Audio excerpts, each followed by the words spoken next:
Right, we're recording portfolio building week 5. Oh my God, look how far we've come. It seems like we'll be sending Christmas cards in no time. No, the waste. So this week we're talking about resume writing and cover letters. And last week we looked at media platforms and managing how you communicate and tell your story to your community. Hello, Bailey. I thought you were on daylight saving time or something, or some others. No, sorry. I was just coming home late from work. Sorry about that. Bloody work, isn't it? So one thing we're going to talk about, we're going to have at the end, your Assessment 1 Brand Identity WIP due week 4. We'll have a look at the brief. So remember, you're going to be giving some constructive feedback to your classmates. This is really important because these are your community. So, it's all very well me kind of offering up constructive criticism more than opinions, but you get you guys what's going on, popping, and everyone's got faces today. It's really good. So yeah, it's good to get opinions, constructive criticism from your colleagues. So okay, branded resumes. Effectively, your resume is a key component to your professional branding toolkit. It's absolutely part of how you explain who you are, what your offering is to a prospective employer. And the thing is, as creatives, our resumes look and feel a bit different to other people's. Hopefully your resume doesn't look or won't look anything like the example on the right, which is, just got that really kind of dry word template feel. I was going to say it looks like a template. Yeah, well, yes, you're going to create templates, but you're not going to create something that's really and truly not going to communicate who you are, or hopefully that's not who you are, because you're not applying for a job in the bank. So think of it as as creatives, as visual people, your resume is an extension of your folio, and this is where all of your branding and your visual identity comes in. So the layout and how you apply your visual branding device, remember we talked about devices, not logos, is really important. So essentially, a clean typographic layout is critical. It's so critical, I've written it in bold, nice and clean and typographically. Because if it's not, you really won't get past the very, very first filter. So the visual style of your resume should reflect your personality, your energy, and your passion. But also, don't be annoying, because I've looked at some resumes. I've looked at a lot of resumes over the years, and I've employed people. I've waded through piles of resumes, and sometimes I've picked up things and I thought, wow, this is there's a sort of an identity to this that is making my eyes hurt a little bit, and and it's your other name was in all capitals. Lol. What is the heck, Sarah? I don't know what you guys are talking about. So what was I talking about? Bring me up to speed. You're talking about making sure your resume is not OTT. And that's right. Yeah, professional. Clear and because that's right. I've looked at some resumes and I thought, wow, the visual identity is just vibrates wrong. And, I'm looking to employ someone who's a communicator in some way. And if they're communicating badly, then I'm really not going to want to spend my time sort of taking it any further. So it has to be clean and it has to do a job. It has to be effective. You're not making pretty pictures here. It is a piece of communication design. So we go back to that thing of starting with why. And the question the person hiring you wants to know is why you want the job. Why should they give you the job? They would prefer a positive and motivated person more so than someone who's maybe capable and just feels, I don't know, maybe a bit entitled. You know, I've certainly seen resumes that just kind of come across a little bit overconfident. Sometimes the tone can be a little bit wrong. And yes, you've got to have that confidence, but sometimes people's resumes can sort of have this feeling that, you know, that they are almost entitled to the job. They want to know why you are passionate and why do you want the job. So we start off with this objective statement. Now, everyone's got an opinion about resumes, and everyone says, "Oh, I've got a template you can use." In fact, when I was even talking about doing this, I had a few people say, "Oh, I've got a template you can use." And people always say that, and over the years, I've had that comment so many times. And yeah, I can give you templates and but there's templates all over the place. You can look at ideas of what you should include, but ultimately, I just don't think those templates are great. So the thing is about people's opinions is you sort of should take them with a pinch of salt. So I got on a bit of a tangent. The thing is about objective statements and why some people say that, you know, they're not advised is it's a bit of an old-fashioned thing.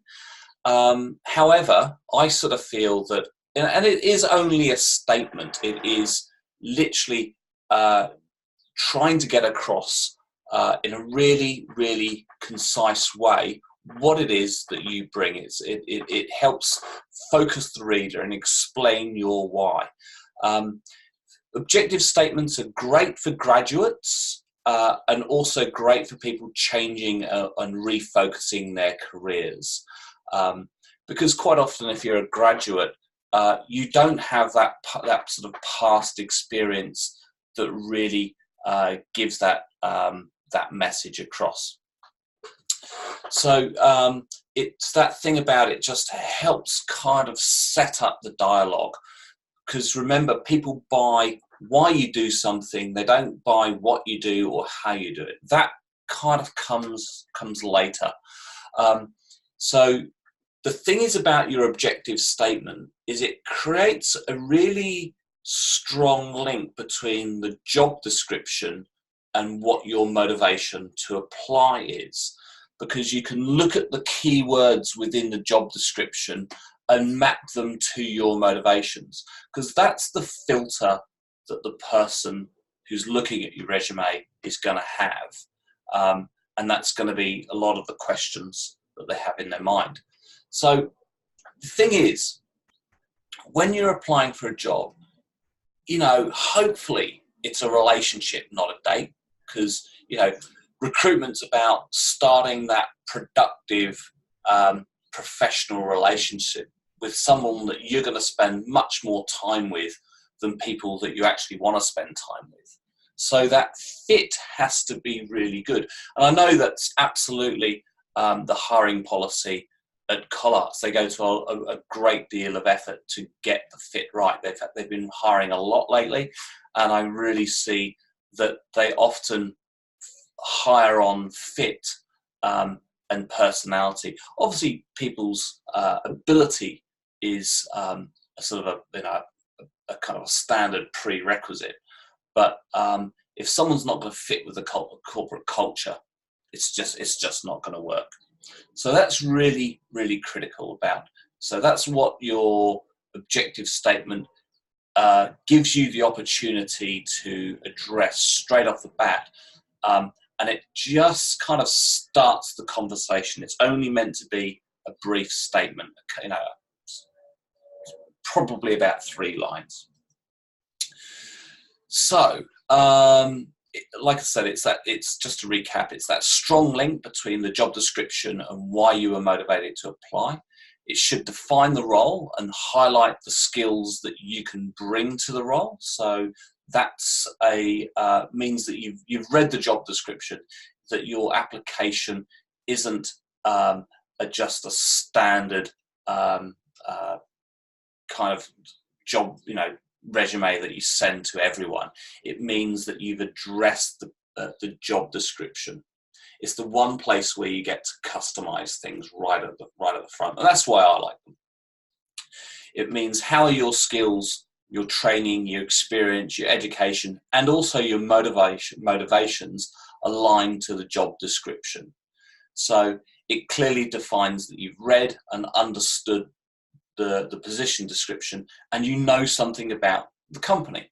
Because yes, you are talking, it's a weird thing, you're talking about yourself, but you need to know that your audience is what I call tuned into this radio station, and that radio station's called What's in It for Me. It's that radar that the whole time they're reading it, they're thinking, what do I get out of it? When you're writing it, you're getting to write about yourself, but you just need to have a little think about who your audience is and what do they want. And they're absolutely thinking, what's in it for me? And what's in it for them? Clue to that, it's all in the job description, if they've written the job description properly. That's why job descriptions are really, really important, that they get them right. And that's why they spend a lot of time writing job descriptions, because they just don't have the time to waste. Otherwise you get some applications that are just attracting the wrong fit. So the next thing you might want to do, especially as you're pretty fresh graduates, your employment history, I guess at this stage, isn't massive. So for me, this is the one thing that's slightly different about what your resumes might look like, is that you're going to put your qualifications and your education at the top. You're going to write it in a chronological order. So it's going to be your highest level of education first.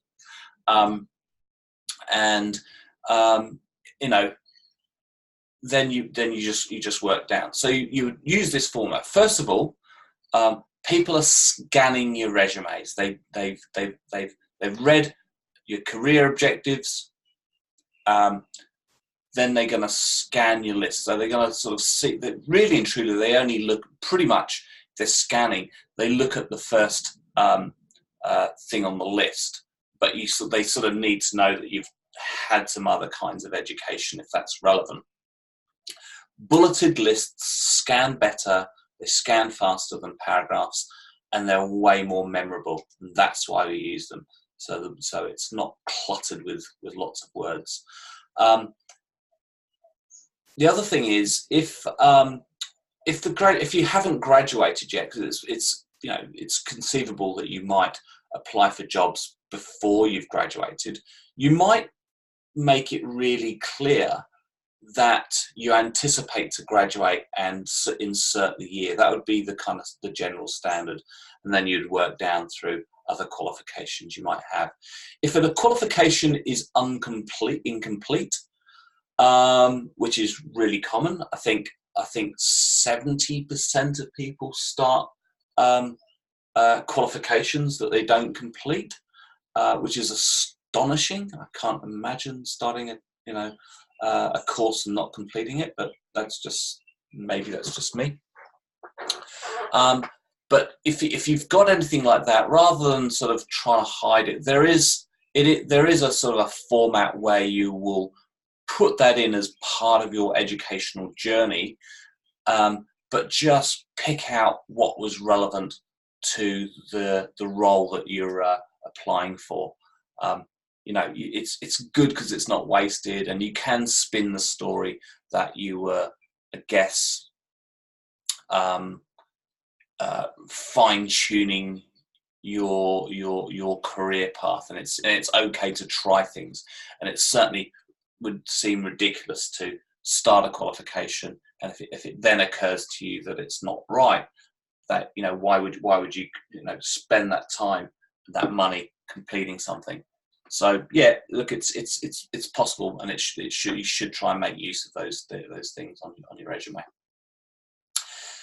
Now, if you've had previous experience that's relevant to the job, you would put that first.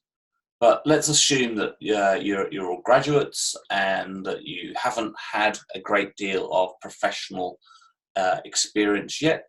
So that would come after your education. So previous roles, again, chronologically ordered, just like your qualifications, or I guess, or slightly different, because with your qualifications, I would order it so the highest level of higher education that you've had would be at the top. So previous roles, chronologically ordered of past roles and responsibilities. So you'd start off with, you know, your employer, and then the period employed. I always do the period employed on the far right hand side rather than in a list. That's just a format that I like. Then you might put the location, why that's important, because if it's overseas, you know, people will always make the assumption that it's in the city that the job that you're applying for. So, you know, it's kind of useful to know if someone's held a role in another capital city or overseas. I think that sort of paints a bit more of a picture. Otherwise, they're going to assume it's in the city, but it's important. Then you would state the position. You might have a description of the role. So, you know, I've put a hypothetical in here. So, you know, in mine it's like ColArts, Australian College of the Arts, just in case you don't know who ColArts are. It's in Melbourne. Department head and program leader for animation and visual effects, responsible for curriculum development, course delivery, and graduate outcomes. Just you know, this is my core responsibility. You don't go into a lot of detail here. I'm not big on some of that bigger detail, because people are just skim reading at this point. And then you might go into other previous relevant roles. So in my case, it's Billy Blue, College of Design, brackets, Torrens University, because I've got confusing branding. Again, Melbourne, program leader for graphic design, responsible for blah, blah, blah. Now, if you can, I think it's really important. People like quantitative data, because they're trying to make an assessment on your capability, and they're trying to do that really quickly. So if, for instance, you are responsible for something that can be measured, and quite often you would have various KPIs, for instance. So you might have KPIs on productivity or efficiency. So you might say, I improved productivity by 10% in 6 months by doing blah, because that tells you so much more about how you responded to the role. So we all know we can sort of kind of guess what the responsibilities are, but then if you tie in what your KPIs are in that role and how you performed, that gives somebody something to go on. So that's something you might do. Memberships and affiliations. It's a little bit like collecting, scout badges. It sort of it adds another layer to the story. It's very much, excuse me. Once you've done the role. You've got the qualifications. You've maybe got some professional experience. To add something else in which gives you a competitive edge is a really good thing to do. So this is one of the reasons why people join professional groups. Things like the Design Institute of Australia or AGDA in my case. I've recently started doing some work with Design Institute of Australia, because it's a way of rounding off your professional development. And the thing is, employers love to know what you do outside of work to sharpen your skills and networks. They want to know that you've done more than just go to work. So that's what I'm saying. It's like collecting Boy Scout badges or Scout badges, that you've got this other thing. So, in my case, I might say, I'm a member of the DIA in Melbourne on a committee for design education professionals, blah, blah, blah, blah, blah. And that just gives anyone who's perusing your resume something else to go on. And then there might be, past things you've done. Like I was on council for AGDA for about 4 or 5 years. And then, I might even say what my roles and responsibilities were in that. And you try to be as concise as possible. It shows initiative, ambition, and it means that you've expanded your networks beyond just your job. And that's really critical, and I can't urge you enough to do those kinds of things. And at this stage, you probably feel like you're doing enough and you're working really hard. You can always do more. Here's a case study. So this guy here, this is an ex-student of mine, and his name's Simon Breeze. Lovely fella. I've known him for quite some time. So I took him through a bachelor degree. When he says he's fascinated by type, that's a lovely thing, because I think I was the one that introduced him to typography. He came in as an illustrator, and he's a great thinker. And I would always say to the students, you can get involved with things like AGDA because you're going to build your networks. And so many students would sort of go, oh yeah, whatever. The thing is with Simon is he's become really, really active within AGDA. So they have a student branch, for instance. And so he was very active in the student AGDA community. Now, if I was looking to employ someone and they said, oh, I've been on committee for student AGDA, I would think that as being really impressive.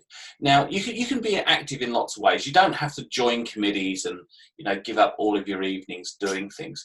For instance, you guys, and it's something I've been meaning to talk to you for a while, is we've got this thing called the SRC, Student Representative Council. There's not currently an SRC for any online students. And, because the cohorts have been really relatively small, in fact, initially for the first 2 trimesters, it was just you guys. But we're rapidly getting to a point where we're going to need to have an online SRC presence, because that essentially means that you've got a student voice. So if I was perusing a resume and I saw that you'd been on an SRC, sorry to speak in acronyms, but the education world lives on acronyms, I would know exactly what that is, and that would tell me a great deal about you. That would say to me that you can work with others, you can communicate, you can collaborate, that you're motivated, that you've got something else, you've got this other little edge, this competitive edge that would be really important. I would look at that really favourably. So there's lots of things you can do. So that was just a bit of a case study that I'd throw that in there, because I went to the AGDA website today because I know that Simon has just been offered a full-time role with AGDA, which is a paid role. So he's, as you can see from this, he's been a member since 2010. So he's been on the edges. He's been to a lot of meetings. He's always lets me know when there's a meeting or when there's an event. He organises events. He gets really social. So he knows the community. On the strength of that, a full-time position with AGDA has come up, and it's a paid position, and he's just been given that role, which is fantastic. So it means he is right in the hub of the graphic design industry in Australia. That's massive. The networks this guy would have would be extraordinary. That he would have, people in his address book that there's absolutely no way you could get hold of. You'd never get past the front desk, and he's got those phone numbers in his address book, and that's why you do it. It wasn't really meant to be a rant about joining affiliations, but you should start thinking about it. And there's lots of things you can get involved with, and getting involved with the community important. The other thing is awards and competitions. Everyone loves a winner. And I think, again, just entering a competition says volumes about you and how you tick. And here's the thing. Over the years, I've worked with a lot of students, and I think almost every student that has placed well in a competition has gone on to be successfully employed as a creative professional. And so there's lots of little things, I understand that VFX, it's a time-consuming business. It's your folios are not there yet, but the thing is, there will be competitions. There are communities you can get involved with. There's things like Loop the Loop, which is really just about simple, crazy ideas. You could, if you really put your mind to it, you could enter something for Loop the Loop and become featured. That would be quite easy. So then that's something on your resume. So I'm trying to put, when I'm looking at resumes, I'm looking for daylight. I'm looking for daylight between you and another candidate. And at the moment, there's no daylight. They are literally a pile. And I'm reading it, and I'm trying to kind of spread them apart. And if you've entered a competition, that says so much about you. I mean, not everyone can win, of course. But if you say, oh, I was, that's why they have runner-ups and finalists. It's so they know that, to encourage people to enter competitions. It's really important. So that absolutely goes in, and we can look at the sort of ways of doing student competitions, and maybe one of your initiatives might be to set up an SRC student graduate thing. So I actually thought it would be cool if we had like a monthly thing where have a different theme. So whether you wanted to animate something or create a 3D model or make some visual effects or whatever, have it around a certain theme and just have... Great idea, but I've thought about that, and I know that you've mentioned this before. Can't get in the way of work, Yeah. And I know I haven't had time, but I mean, maybe it could be a Christmas holidays thing. We could have a... As you said to me yesterday, Sarah, this is the first time you've had an assignment in on time. Yeah, put that on your I know resume. it's not the first one in time. It's definitely the earliest one, though. Oh, so it wasn't in on time. Yeah, no, it was in on time, Good. but it's not the Good. only one that's been in on time. But Fantastic. it was, yeah, I wasn't as stressed. All right, I'll put your name in here. Okay, so with your resume, to be able to put in and showcase and highlight your capability, because it's different. It's different from your folio. If you get an interview, they're going to look at your folio, but being able to explain what your skills and what your offering is really succinctly is important. So quantifying your knowledge and skills gives people a really very sort of quick and easy to understand and memorable way of explaining what it is that you bring. So literally, I just made this sort of dashboard thing today. I'm not saying this is a great piece of design, but I've seen these creep in over the past few years of people explain how good they are at things. 6 out of 10 for Photoshop and 7 out of 10 for Maya, and that kind of stuff. And even being able to explain, oh look, I'm good with PC, but I also know Mac. That's a massive thing for a lot of operations. That's a key thing, to know what operating systems. So there'll be lots of things. The other thing I didn't put in, and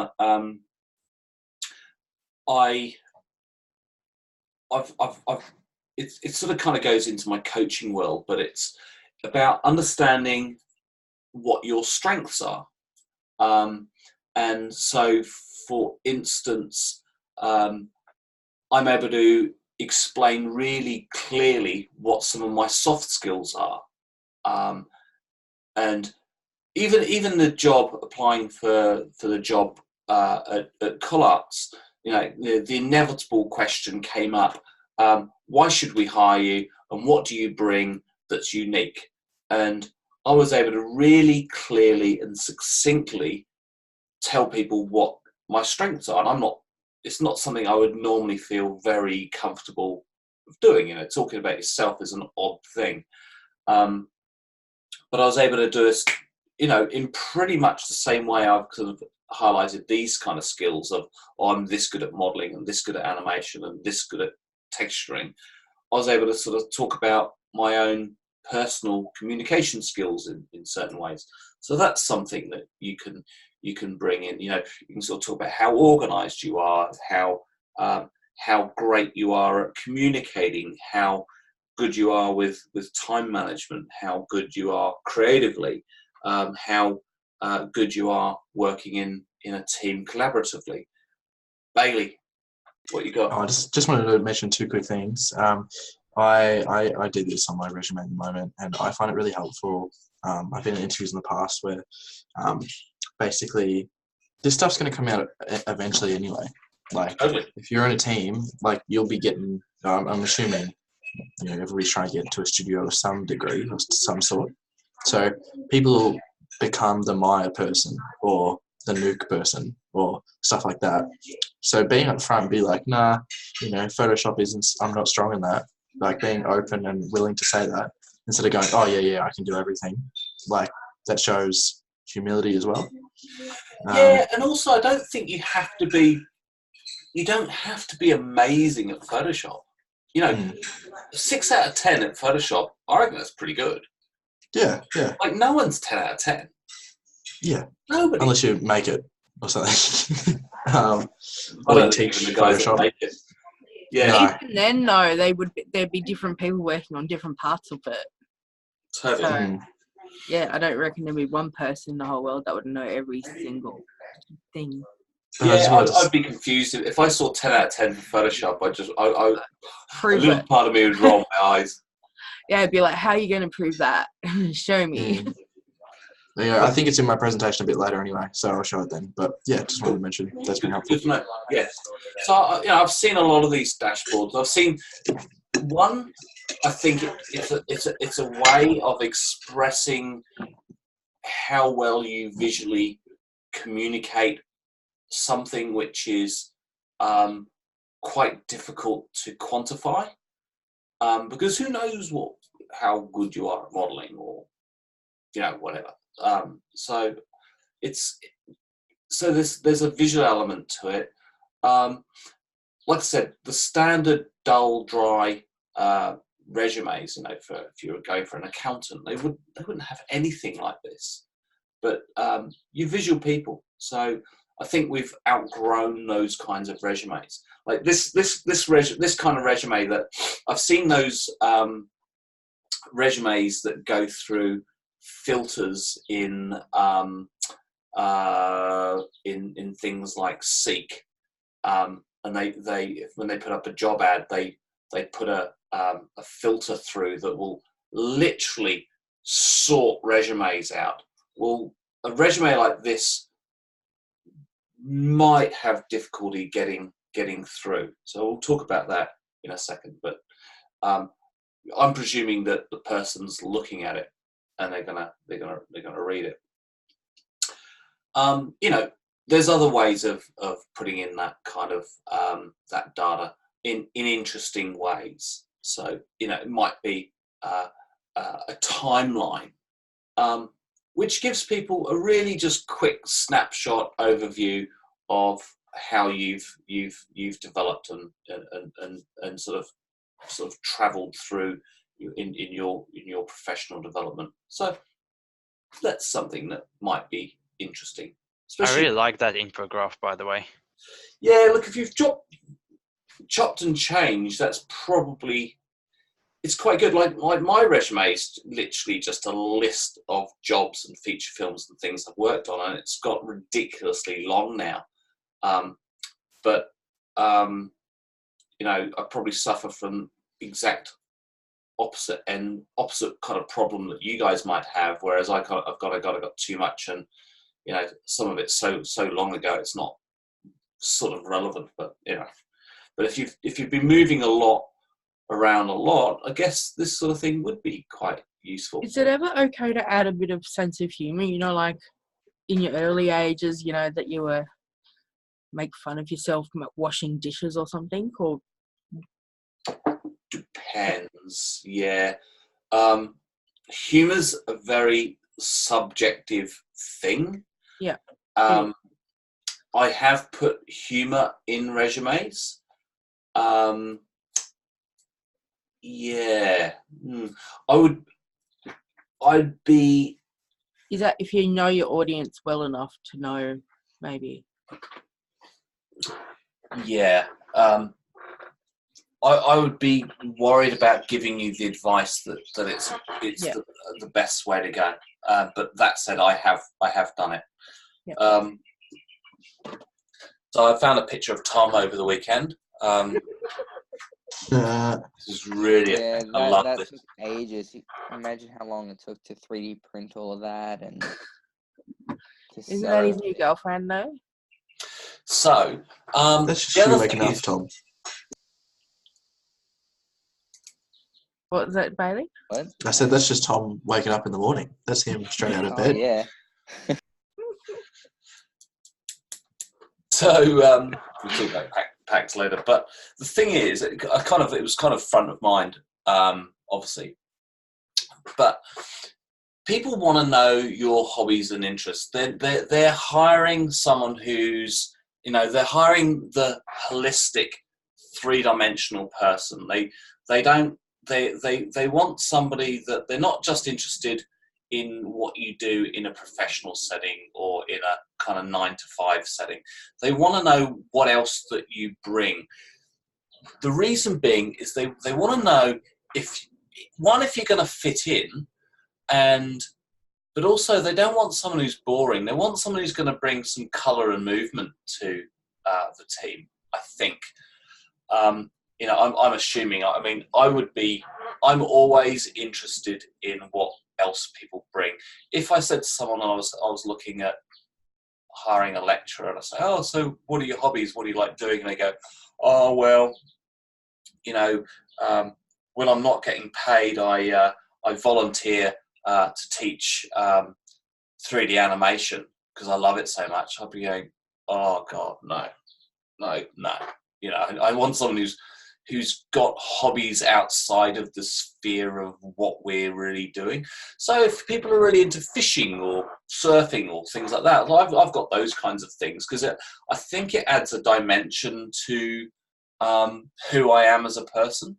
It just means that, you know what, you can have a conversation with someone in the staff room, and whilst, you know, that's not sort of part of productivity, it kind of is.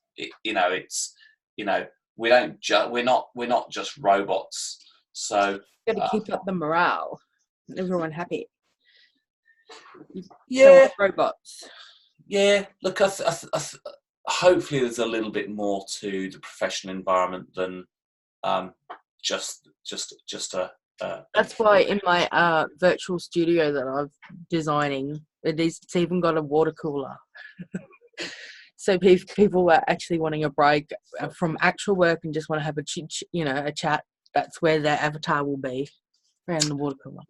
That's right. It's good. It's good to know what people do, and you know, there's lots of studies that productive stuff can happen around those conversations. So, yeah. Volunteering again. I had a bit of a PAX theme going on. All this picture just came up in my image searches. Volunteering and doing extra stuff is a great thing. You know, are you in the community? Again, this sort of ties into kind of the affiliation and membership thing. That are you in the community? And it doesn't. You don't have to be. It could be something like volunteering at PAX. It's something I said to Tom, you know, just a thought that popped into my head. I'm not saying he has to do it, but it was just a random thought. The reason being is through the graphic design world, and it's broader than graphic design, through the Melbourne creative community, there has been lots of creative events over the years. There used to be this thing called AG Ideas, and I'm desperately trying to think what it's called now. It's like it's in Design Week. So CG Futures is very much part of that. So I've had students over the years that have got involved with the equivalent of CG Futures during Design Week. And they get to rub shoulders, they get to work behind the scenes, they get to know who's who in the zoo.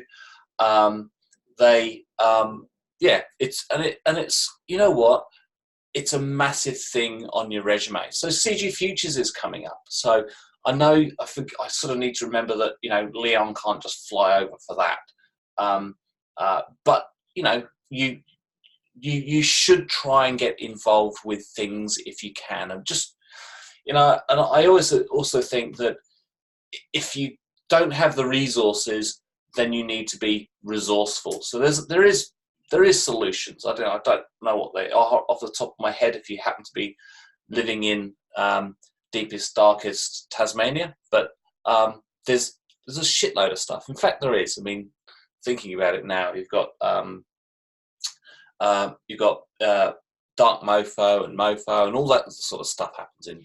Did you hear about the guy at Dark Mofo who got a grant for throwing up in the street? He was drunk and was literally throwing up because he was actually sick. And someone thought it was some performance and said, "Here's a grant." He was a tourist. See, there you go. Accidental things can lead to other things. So the thing is, when you're in the community, it builds your networks, it builds your knowledge, it demonstrates that you're not just what I'd call a theatre goer. You're not just a casual observer. You're in the gang, you're one of us, we trust you, and we are kind. And I use the word kind as in kind. You know, I like the word kind. That means that we're family and people are good to their family. So it's a good thing. Talking about resumes, you know, it's good to, you know, have your socials on there. A lot of people these days are making sure that they're much easier to find on all of the socials. You know, like just, you know, you're easy to stalk. Make it easy for the organisation to look at your social media presence, because again, they want to know what you're like in the community. How active are you in the community? So that is really important. So they're going to want to go and check this stuff out, because, you know, it's impossible to think that we don't have an online presence.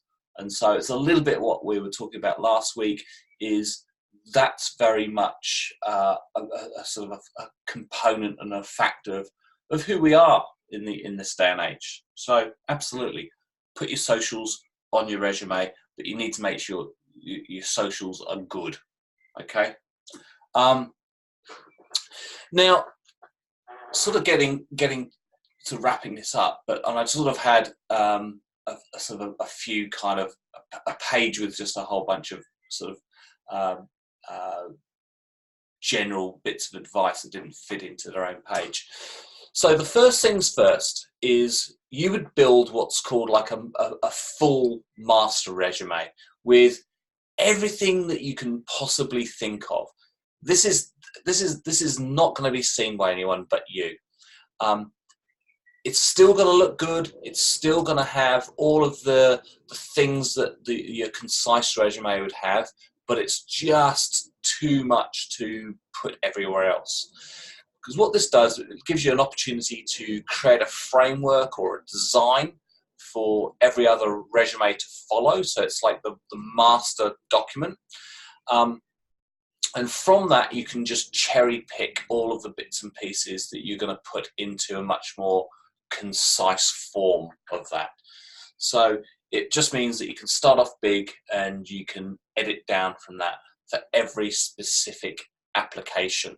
So it just means that that's where everything is, and you would never show it to anyone because it's just got too much in it. And you know, that way you can build from there. You're going to build the look and feel of your template and the format, but you're not going to use a template, but you're going to build your own template, and you might build your template by looking at other people's.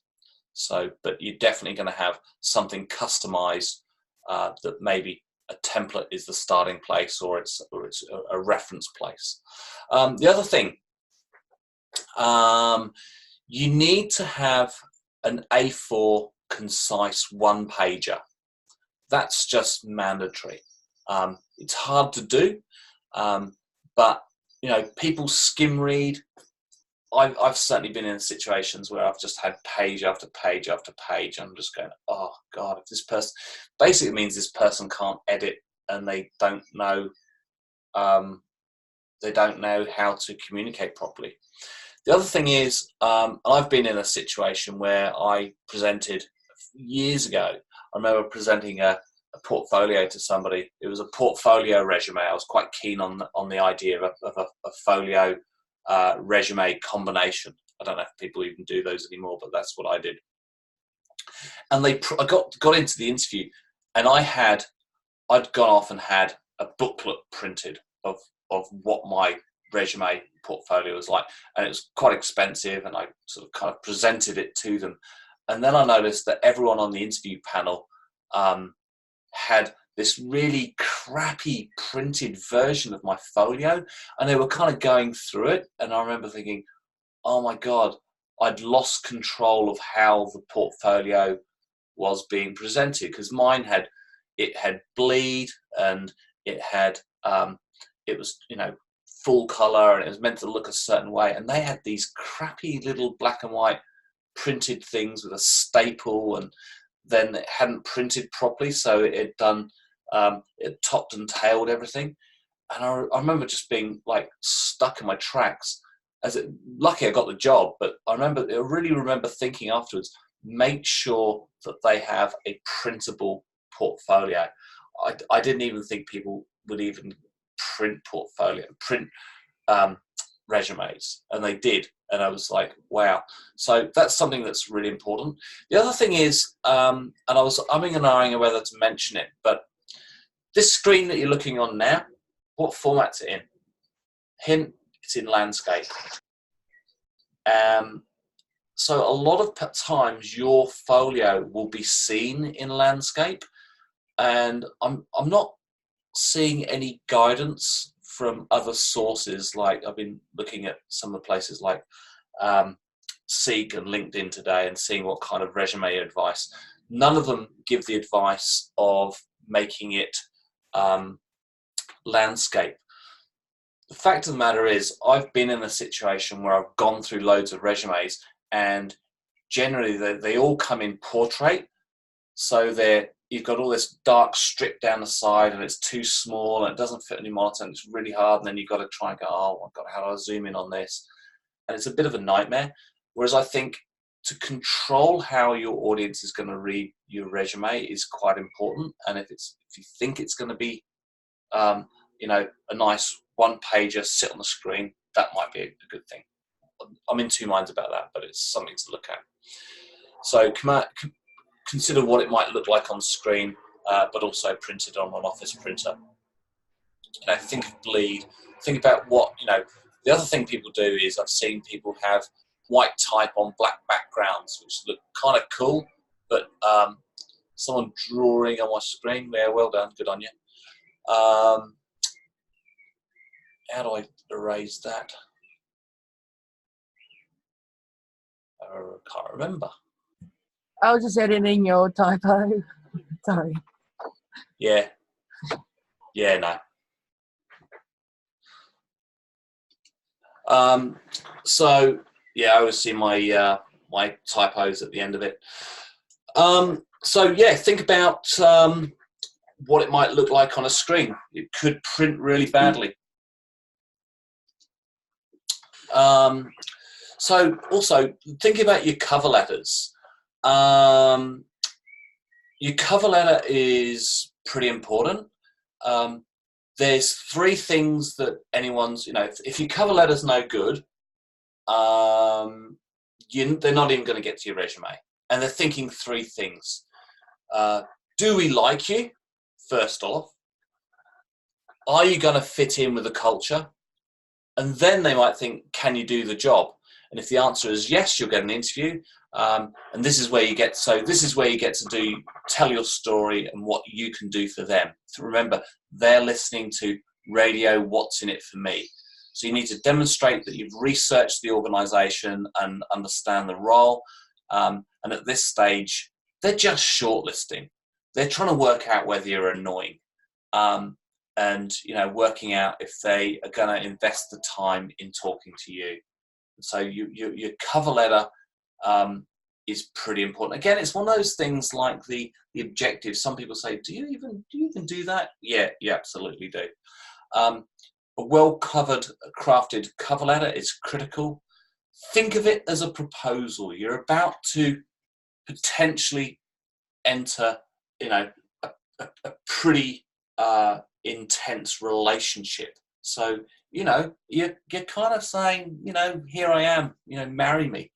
So you need to express your confidence and enthusiasm without it becoming perceived as arrogance and annoying. Summarize why you've applied and why you might be a great fit. The cover letter is probably something you're going to spend a lot of time writing. And then right at the end, it's classic advertising. It's your call to action. It's like closing the deal, and you've got to do it in such a way that doesn't come across too forward. But I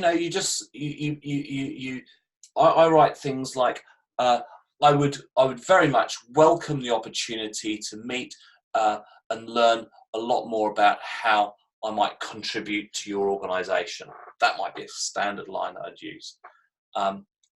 Because it's humble, but and it's putting the client first. I'm talking about them.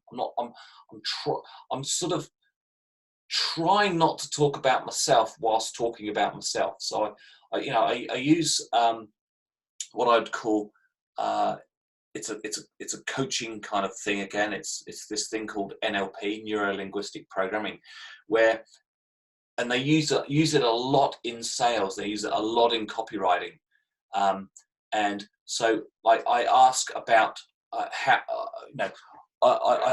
I'd welcome the opportunity to learn more about your organisation and discuss ways that I might be able to contribute.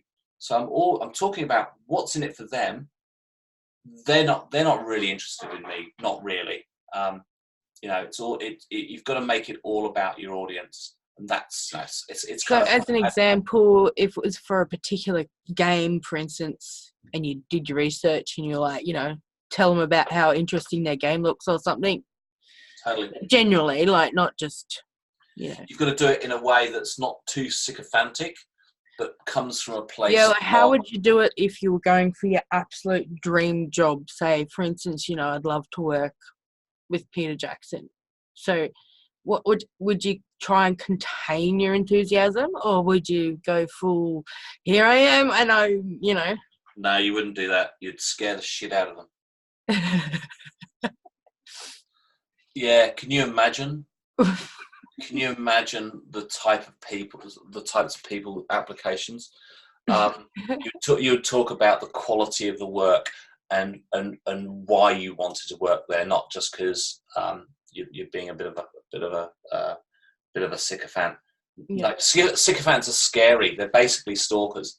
So yeah, you'd have And you to. would get a lot, I guess, working in Oh God, yeah. especially Yeah. screen. So, I guess game too. You get them in the game studios. totally. So it's got to be all about the work. Yeah. And about how you might be able to contribute to their mission. Yeah. So we looked at branded resumes, no templates. We talked about the objective. And then the sort of the hierarchy of information. It's a design problem. So whether you put quals and experience first, or experience and previous roles, and then you get into kind of how you might give yourself an edge. Talk about any affiliations, awards. Talk about your technical skills. Talk about your interests. Your volunteering, and then of course your cover letter, which would go first, right on top. I mentioned it last, because it's the last thing we talked about. All right. Thoughts, questions, observations. Go.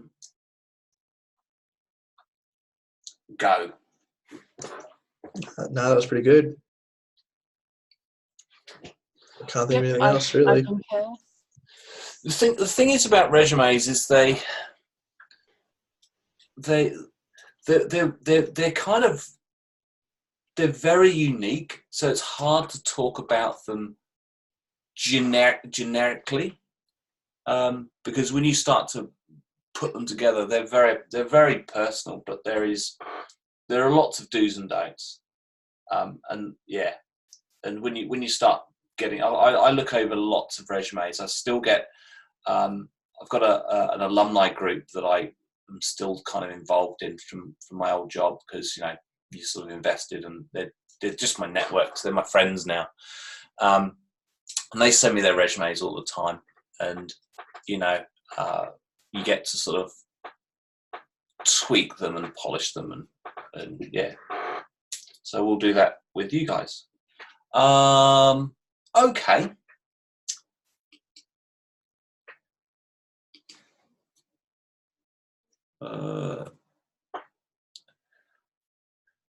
We are going to get to you guys presenting and telling us about where you're currently at. Presenting work, it's always tricky. I know it terrifies people. It's really important, and you've got to know that your uni's a safe place. It has to be, because creativity doesn't sort of really work very well when it's not a safe environment. So always constructive feedback. Sometimes I get worried when we do have group presentations, because the last thing I want to do is terrify you. But I'm trying to strike a nice balance between putting enough positive pressure on you that you go, oh, I've got a presentation, so I better do the work, and not sort of scaring you so that you lock up.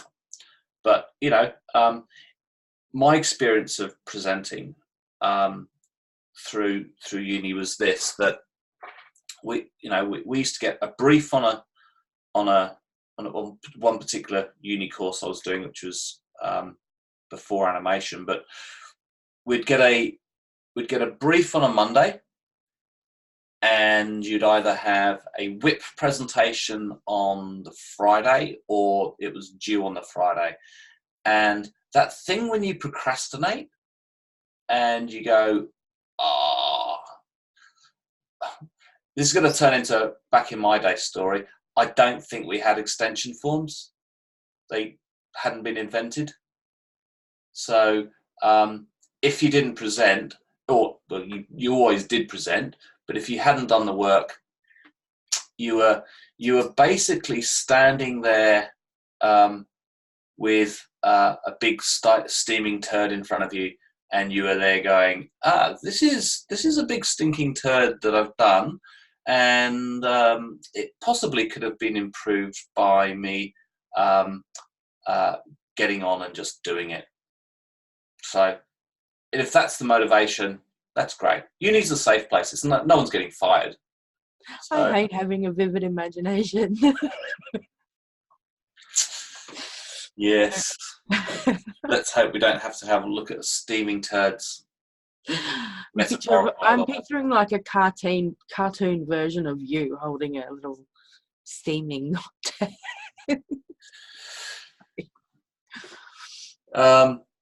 but you know, it's meant to be a safe place. You know, you get to present, you get the benefit of your peers. You know, and my experience of presentations is this: that you know, we ask other people what they think, and they're usually really kind and generous, because that's how you guys are, you know. But the other thing is having some candid responses is really good. So yeah, I don't want people to go, oh, that looks pretty. I want them to say, oh, that looks okay, but you know, maybe if you did this, it would look better. You only get better from people's feedback. You know, it's really important. So, who wants to go first? I'll put my hand up if you want. I don't mind. Well done. Good on you, Sarah. Get it over and done with. I won't draw on it. Okay, I'll just... Out of respect, I would never draw on other people's presentations or work. Yeah, I wouldn't either. No, you wouldn't. You wouldn't want to. Terrible.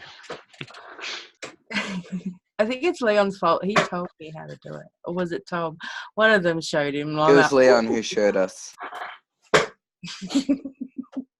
Yeah. Under the bus. Well, I'm just curious and learning new things.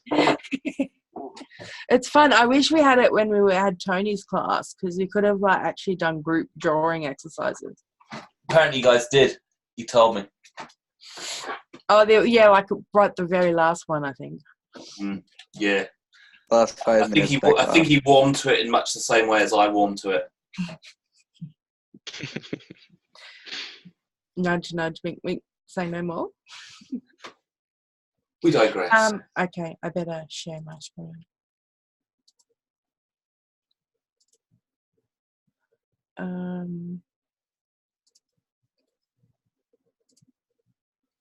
Should be able to see. Yep.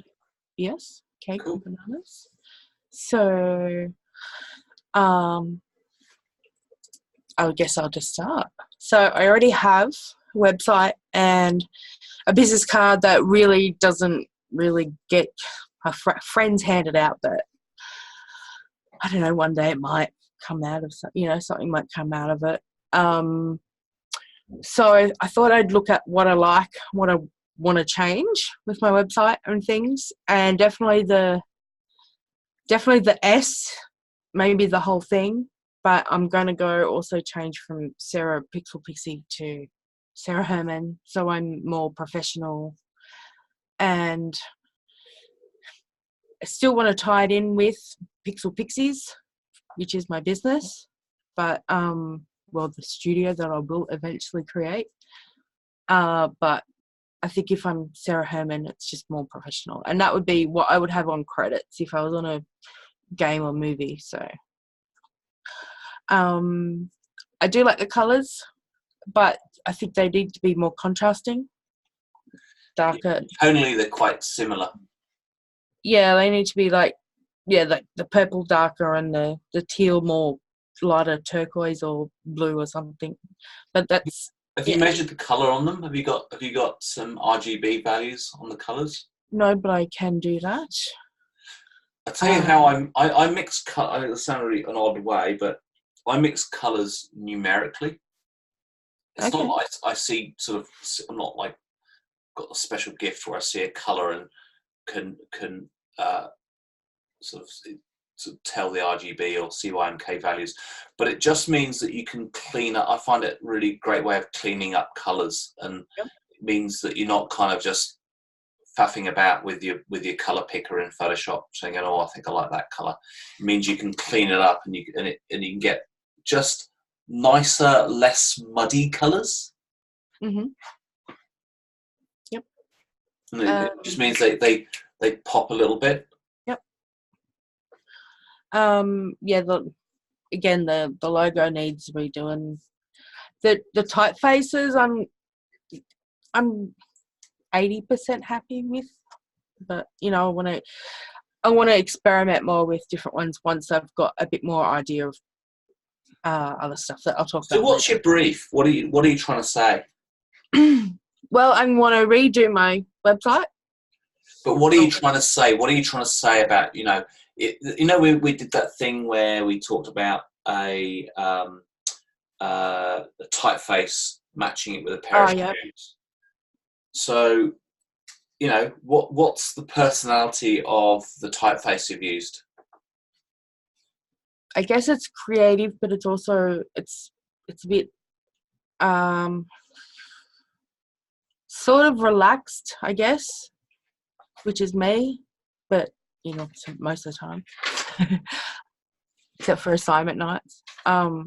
It's not. You shouldn't need to be nervous. I mean, no. I mean, it's a really good forum for you guys to start talking about your work. It's really important.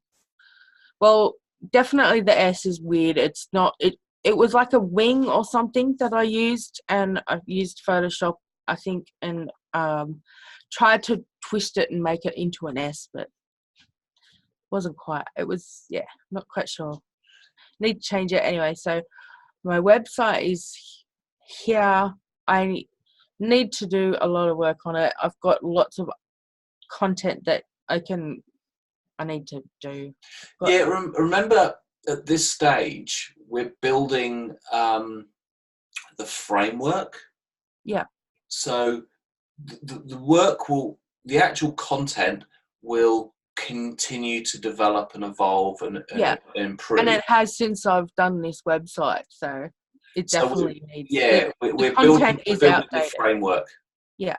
So, I have a very brief kind of online resume here, and it does.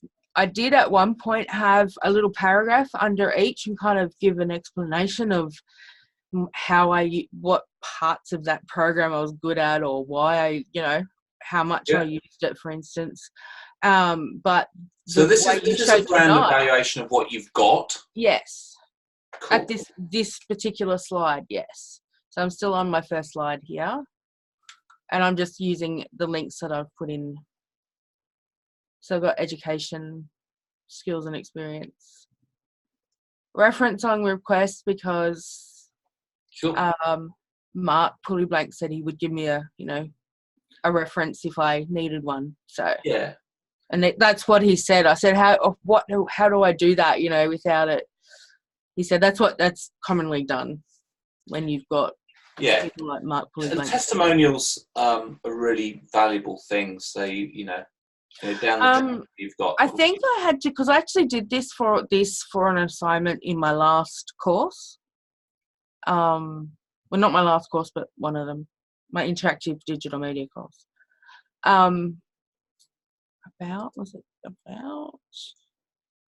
Yes, we had to put in some testimonials in here, so that's why this is in here. So I think he actually used a different word than that, but the irony. It was pretty cool though.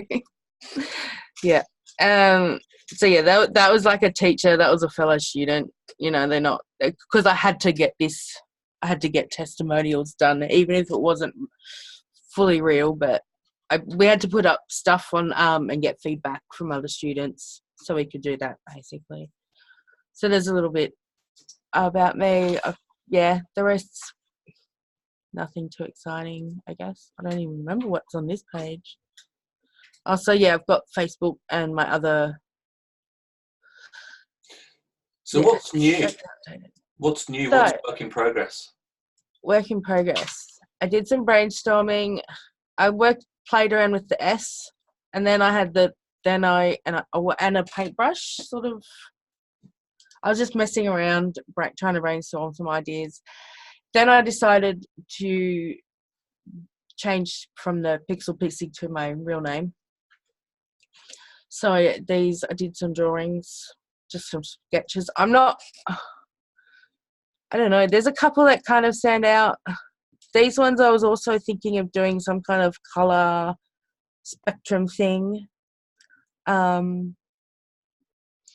But again, it's all there, all just ideas. Then I actually had a picture in my head of a paint stroke that goes from being very realistic to being pixelated, if that makes sense. Yep. I also had some ideas of making a 3D, like just my initials or my name or something, in Maya and making a really nice render. So basically, So these are just sort of it's still words at this stage. It hasn't happened yet. No, nothing's happened yet. It's all just ideas for now.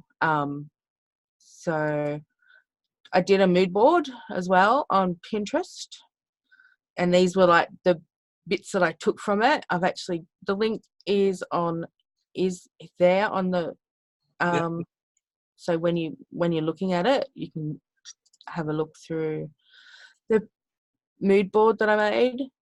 I've also had an idea of having something like a splatter of paint with just an S in the middle or something.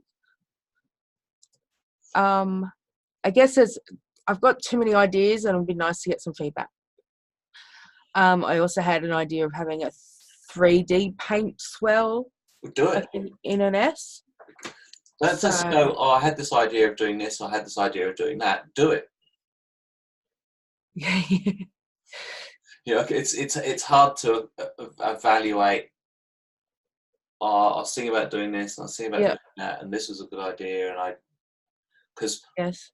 straight away I'm kind of going, oh yeah, okay. But you want to see, not just hear it. Is that what you mean? Yep. And it only has to be rough at this stage. I mean, Well, that's kind of what, like I found this here, which sort of I thought that gave me the idea of the S in a 3D paintbrush stroke in thin air kind of thing. which is great. It's a good process to have, and I can sort of see where you're going, and this sort of. Yep. And mood boards are a great tool. Yep. Then I experimented with I've got a digital art program that does really good digital paintbrush strokes.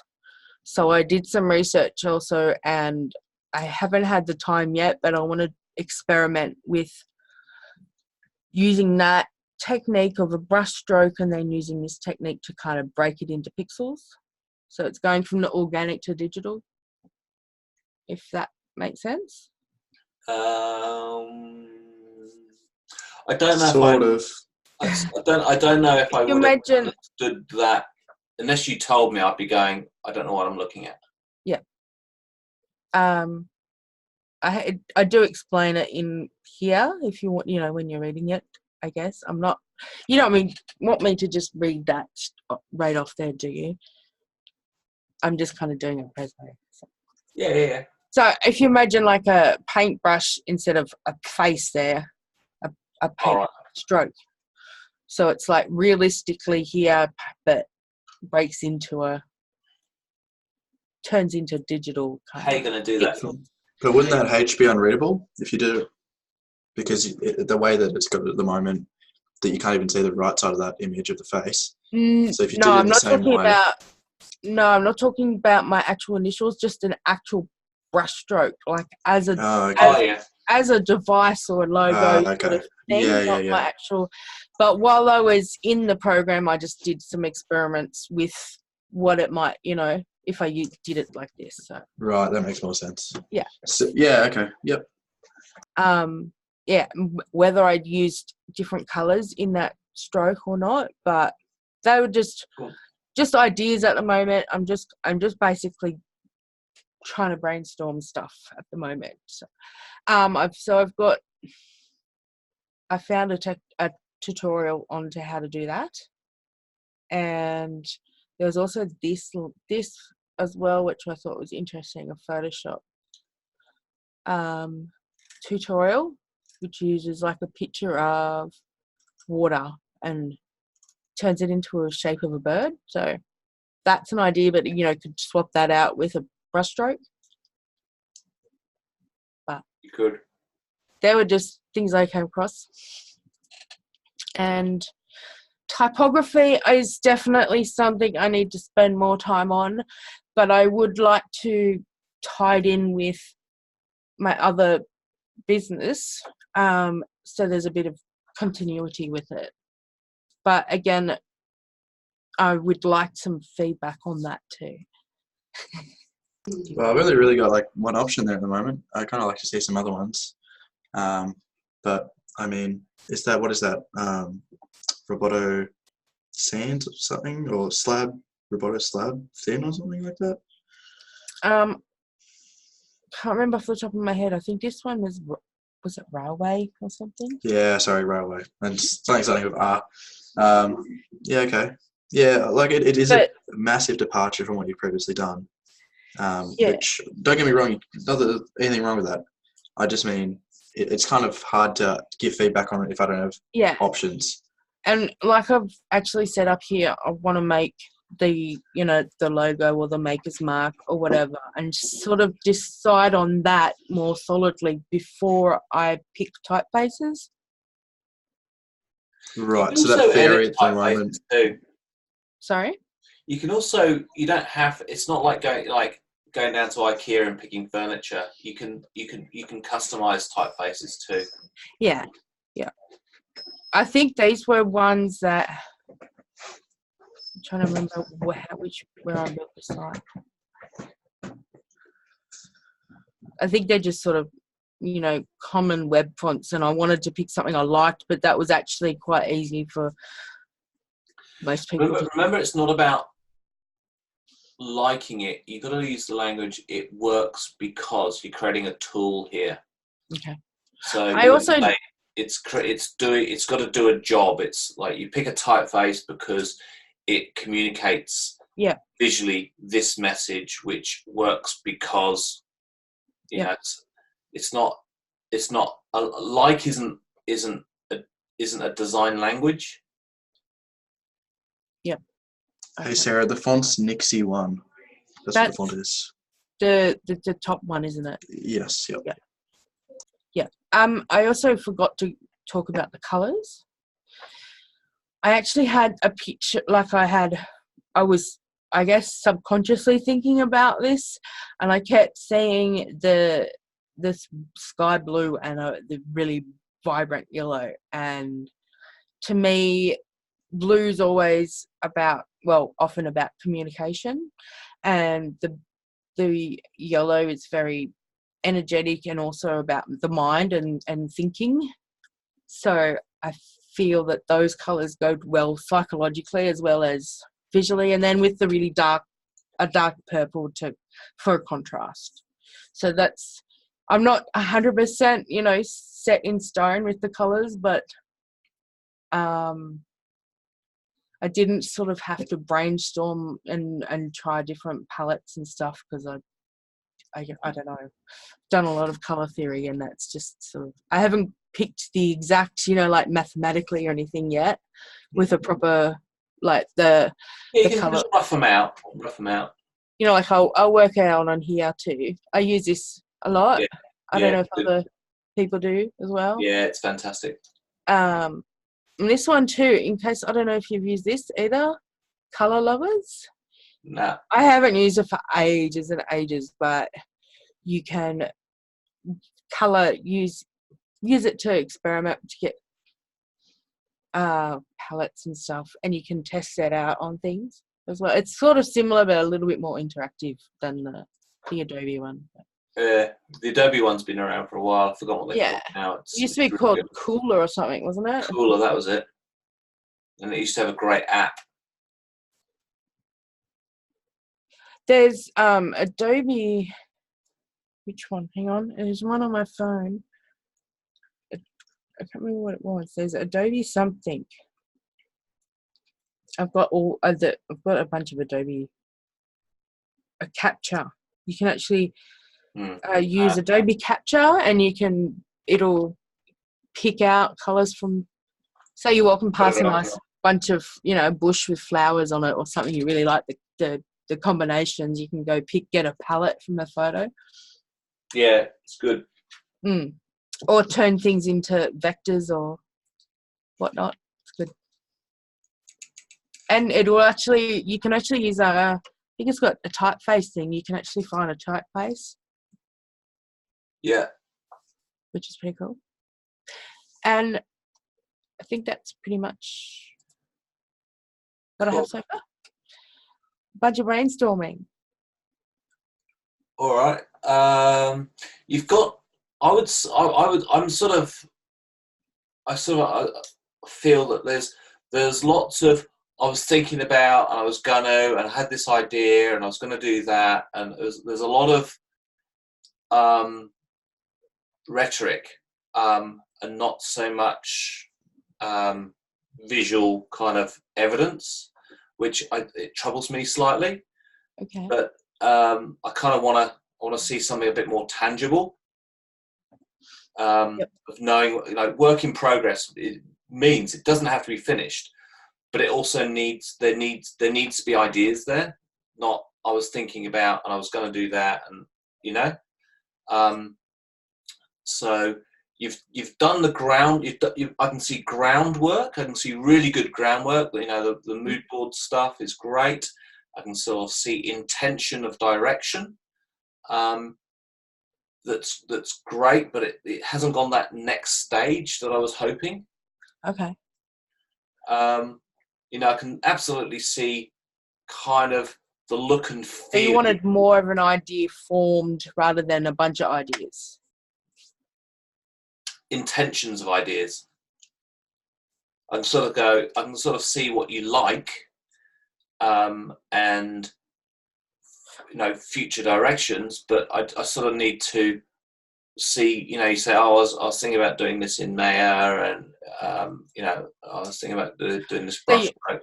So I'll go, okay, well, show me. I want to see that. Okay. Well, I thought that would be for the next assignment. Well, the next one is concluded. The next thing is it done? So I need to be able to give you enough feedback on this from your rough ideas to sort of guide you towards a final conclusion. And that's going to be, I don't know if we're far enough down the track. Yeah, that's okay. We're running out of time. We've had 30 minutes. Okay. Cool. Well, I'll Thank you. compose some thoughts around where we need to go. Who would like the floor? I've got a long presentation that I can whip through, and it's going to be full of cool stuff. But I'm happy to go last if you want. You're talking. Let's do it. Cool. All right. Just give me 1 minute.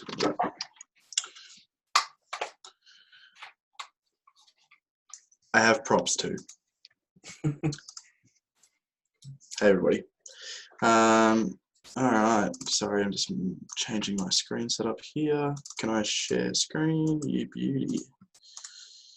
Yeah, it's difficult when you share screens. It all kind of, the palettes go kind of everywhere. Can you see that, everybody? My face. Less. All right, cool. All right. Hey, everybody. My name's Bailey, as you know. This is welcome to a not so brief history of my personal brand. Okay, in 2012, I came up with this little film studio idea. I was kind of trying to make a YouTube channel. I made this little intro. It was called BC Victory. Don't ask me why. It's got to do with soccer. Let's move on. The first brand I came up with was more of a username than a studio name. I brought the domain name because why not? And I started a website on Squarespace. Won some short films with it. Didn't really think too much about it, but it kind of set the aesthetic for what I was doing using, from my creations. I actually, Simon will appreciate this. I took a font called Evolution and I made some changes to it. Kind of made it a bit more rounder and geometric to make my own font. That's how a lot of typefaces evolve. They start off in one place and it's a process. I didn't do a heap of it, but here's some examples of how I used it in context in 2013. Then I changed it to Bailey Cook in 2014 because I got recommended to do it by in the Cert 3 I was doing at the time. I also added director, editor, and VFX to my logo type. That's what I kind of call it. And also kind of kept the same style so that the existing content wouldn't fill out a place of it. So you can see down the bottom there, we've got the new logo type and a business card example. This is an example of what my website looked at the time. So just kind of a grid format with an eye-catching thumbnail. And if you click into it, you kind of get a little bit of a description on the side there. Then in 2016, I updated it again, but then focusing on my two strongest projects, which were both my kind of media big projects at the time. Blah, blah, blah. You can read that later if you want. My about page was pretty weak. Basically, I'm just trying to show you what I started off with by this point. Love that we're talking about resumes tonight. This is the one that I used back in 2016, and you can see over there my skills. That's sort of the dashboard thing I was talking about. And this is usually a portrait resume, but I split it in half to fit it into this sheet. That's enough of the past. What's next? Personal brand. Let's talk about it. But first, we need to take a step back before we start making anything. And welcome to my identity crisis. Who am I? It's a question we'll ask. But before I really could jump into, creating a brand, before I could, and all of the facets involved with that, I really need to work out what the hell am I actually doing with my life and what am I doing with my career. So here's a few skills that I've done for employment, for money in the past. That is way too much to communicate in 30 seconds or less. And I've also got a lot of cool projects and a lot of cool clients doing a lot of that stuff. So how do I pick what I keep? I've done stuff for Uber. I've done stuff like documentaries overseas. I've done stuff for White Knight. I've, just corporate filmmaking, done a lot of that. Got a lot of cool projects. Web development. So many really nice professional looking examples that I could put on a website. Like, wow, mock-up imagery. Beautiful. That looks really nice and professional.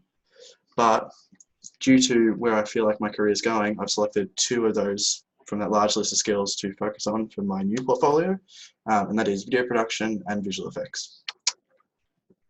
Cool. And basically, why am I talking about this? Because I need to work out what separates me from the rest of the crowd. That's basically, I'm trying to go really fast, Simon, by the way, so you can read that later if you want. Blah, blah, blah, blah. I'm keen to share my passion of what I truly love to do, and hopefully that and my skills will differentiate me from other people. But talking about me, what makes me me? So I made a bit of a keyword brainstorm about words that other people have described me as and words I describe myself, and I selected 5. Why did I select 5? Because one of the hardest things I find when doing portfolio or personal brand is to talk about yourself. People talk about themselves a lot, but being able to articulate succinctly who you are and why you do what you do is so important. Which leads me on to another thing which Simon also talked on tonight, which was Clifton Strengths. So I did this earlier this year, and using my top 5 strengths, some of those keywords from the previous slide are actually the things that really stood out for me from the strengths exercises. So that was really helpful. Just thought I'd put it in here to show a bit of context of where I got some of those words from. No, it's good. So my identity or this could, I'm basically calling this like part one of what I'm doing is like a copy rewrite. I've really struggled with writing. I'm not really passionate about writing. So one of the things I want to do this trimester is really double down into describing my myself better, because I feel like a lot of artists don't do that well. So that's what I've come up with at the moment. So meaningful moving media is like the top kind of main thing you see on the page. And then like the line under that would be Bailey is an Australian visual effects artist passionate about purposeful, emotive storytelling. You can read some of my other thoughts about that down the bottom, but we probably don't have time for that right now. Let's keep going. I'll come back to copy later. 2, the name.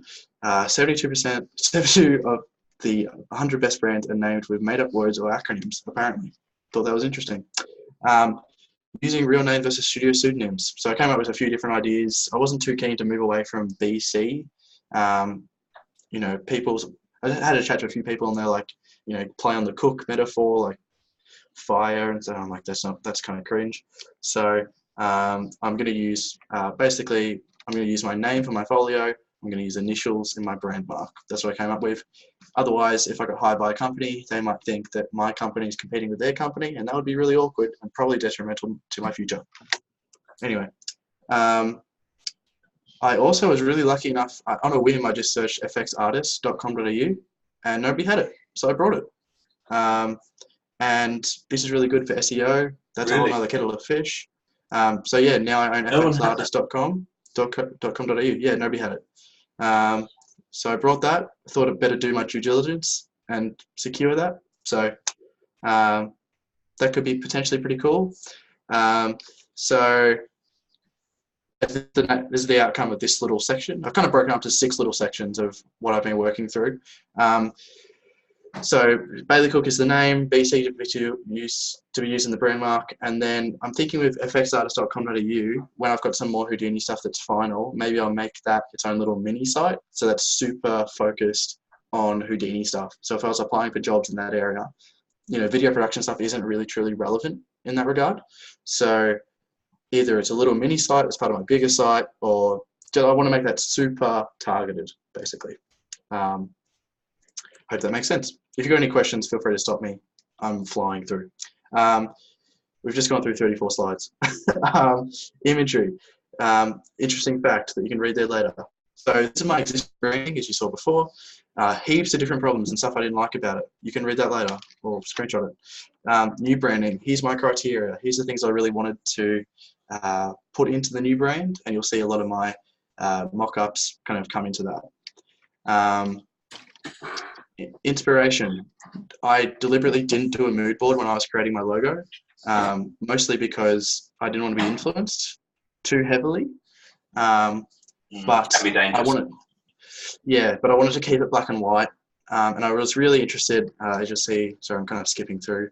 I really wanted to feature native space because I really like that aesthetic and that sort of style of design. And in some ways, I feel like it holds up over time pretty well compared to other styles. So this is some of the kind of ideas I saw. Probably like this is my friend Chris's logo.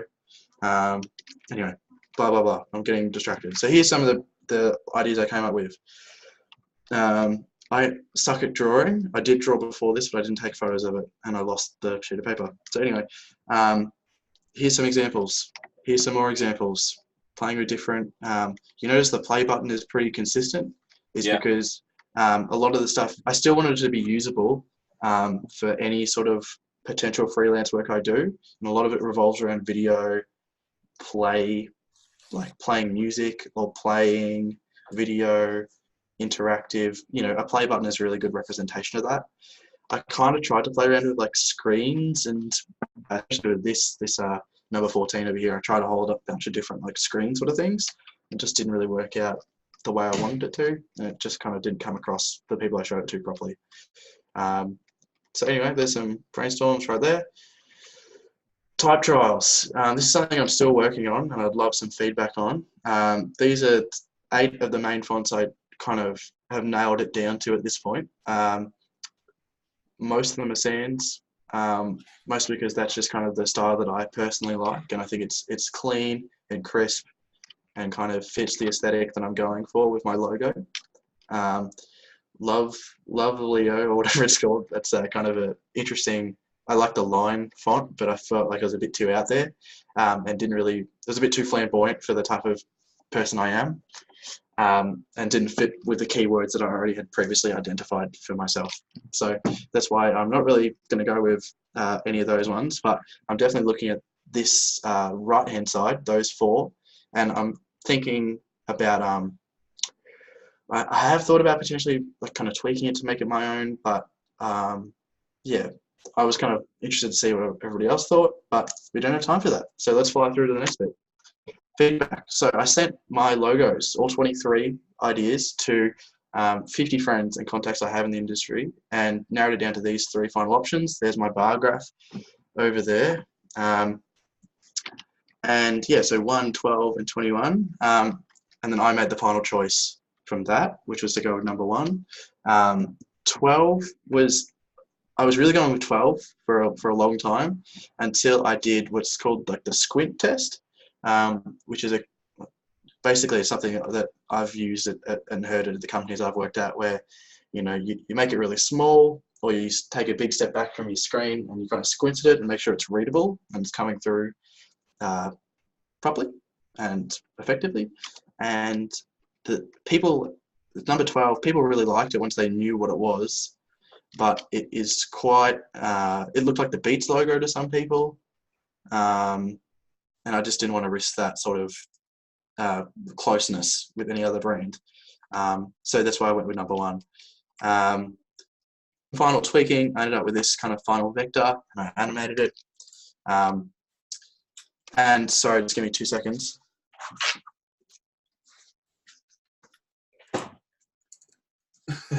There's my prop. So as you can see, look at my merch. It looks really good. One of the other requirements I skipped past was oh sorry, just got a bit of a sore throat. Sorry.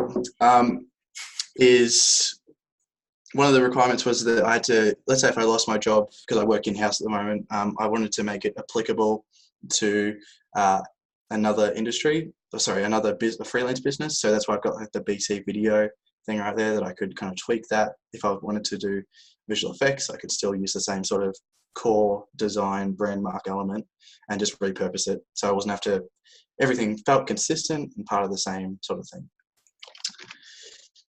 It even works on a cake. This was a surprise at my 21st birthday a few days ago. My mum decided to put my logo on every cake.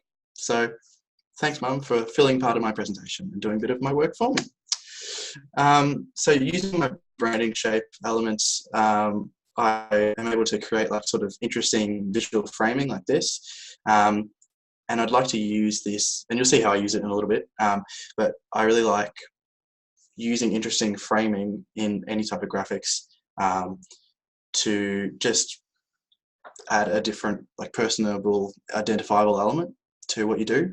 So if anybody saw a social post with, imagine the white was an image behind it in like a screen blending, sorry, not a screen, multiply or whatever blending mode. It's that sort of instantaneous recognition that is not like, it's not even based in color. It's just based in like a symbol identification. Sorry. Device. It's a device, exactly. That was kind of what I was trying to get across, a device. Yeah. So I use the new button, play button brand mark shapers for my existing profile shot. Since I have developed the shape, developed the logo stuff a little bit ago, I've got new photos taken earlier this year. But I want to get some new photos taken, which kind of hit more on those keywords I talked about earlier. So I felt like my expressions don't really come across properly in these photos. And also I'd like to show like the environment that I work in, be it on the computer or with people, like just try to make it a bit more personable and communicate my character better. Because if this is the first thing an employer sees of me potentially, I want it to, a picture tells 1,000 words. So I just wanted to communicate the words that I'd already previously brainstormed. Work in progress color. Now, traditionally, as you've probably seen, I have never had any form of color in my branding. So I have not experimented with this yet too much. I actually have since I wrote that. But I looked at this did a bit of research, and there's this website called Branded in Memory, which is basically a little paper scientific thing that these researchers in the US did, which was basically asking 156 people to draw famous logos from memory. And the results show that most people are very good at recalling brand colors, while shapes and elements in logos are harder to recall. So using that is sort of, that sort of changed my mind a little bit. So now I'm looking at how to add color into my established brand. I'm thinking at the moment going down more of these light sort of pastel-y, maybe making them a little bit stronger than that, but I really am not, my brand is not very saturated and flamboyant in that regard. I want it still to be crisp and clean, and not like a ABC for kids sort of thing. But yeah, if anybody's got any ideas after looking at some of the stuff I've done, I'm happy to hear it. But I'll keep going because I've got more. Portfolio. So I've taken a step back from what I've already got and reassessed what my goals and KPIs are for my portfolio that I want to end up with. People say this phrase all the time, let your work speak for itself. And I just can't disagree anymore because, as you'll hear in 2 seconds, my portfolio needs to inform clients who I am, needs to express how I think and my unique point of view. And I don't mean my literal point of view. I mean like my approach to new work and attitude, and not so much my art style, because that will always change depending on the project. But your approach is not affected by the work that you're offered. And it also needs to instill trust in my ability and my process. The KPIs of my portfolio. First impression. So when a potential client or employer looks at my website, do they know right away what I do? And is it presented in a professional way? Is it consistent? Do I have 3 to 5 examples of consistent high quality work per category? So the categories, as I identified earlier, so video production and visual effects. And a few good examples is much better than lots of average examples. But I'm also thinking about doing a little experiment sort of page where it's showing, my not complete work. So there's a clear divide between finished and work in progress. And this is the third one's the most important, and I'm going to focus on this: clarity and context, because employers, more than anything else, need to be able to read, see, or hear your creative process. Because context changes the way people perceive your work. Because if you have no context, then people don't know what you've been through to end up at that final result. And as that slide said, you only think it speaks for itself because you are intimately familiar with the project and the whole process that it took to get to that point. So giving context to employers or clients helps frame creative decisions. So therefore, it's very important to share that.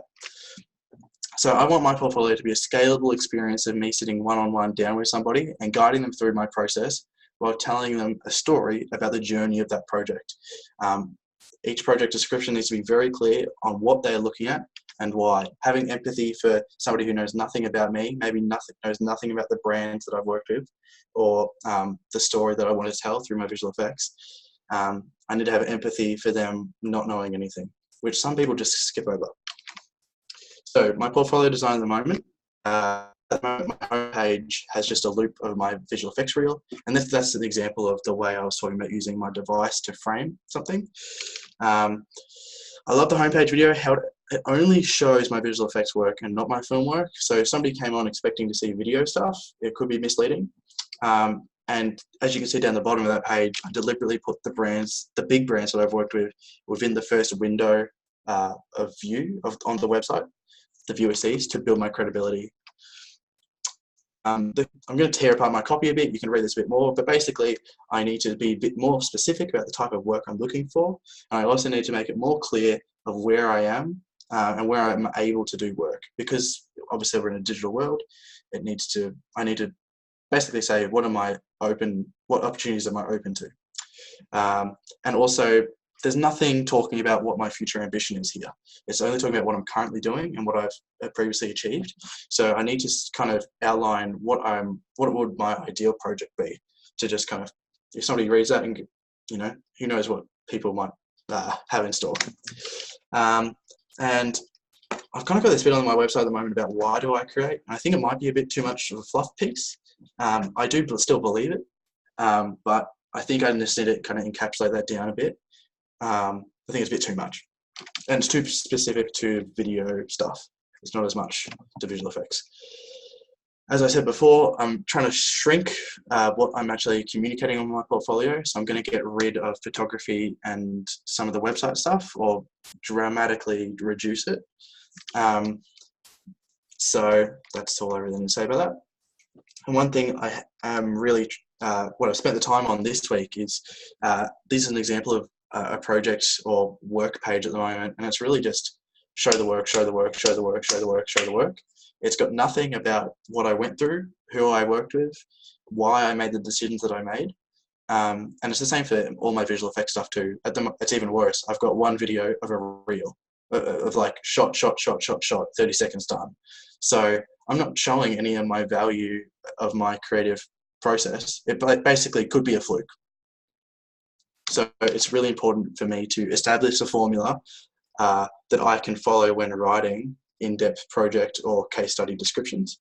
So I've kind of, as I said, I've already talked about this, but I've written a little bit of a breakdown here of how I'm going to structure each project page, and in hopes that it will be able to take people on the journey and instill trust that if they have a project for me, that I can deal with the challenges and not just fluke my way through it, basically.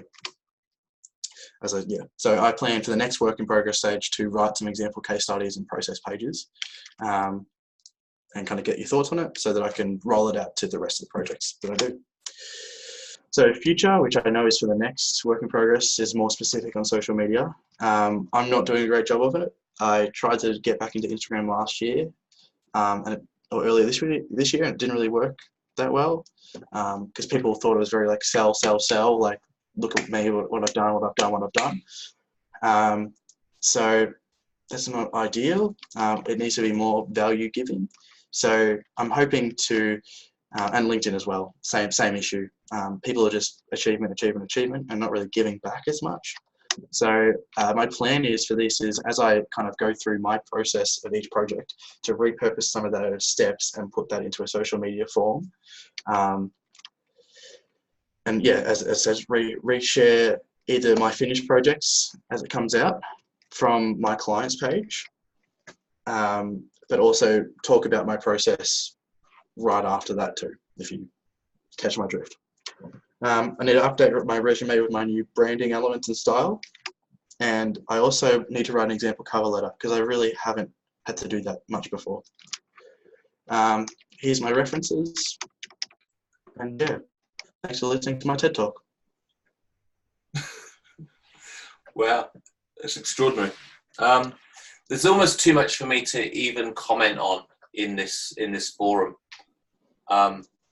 It's extraordinary. Cheers. Happy to, maybe we need to just do a one-on-one and break it down. Yeah, I just kind of put through the kitchen sink at it.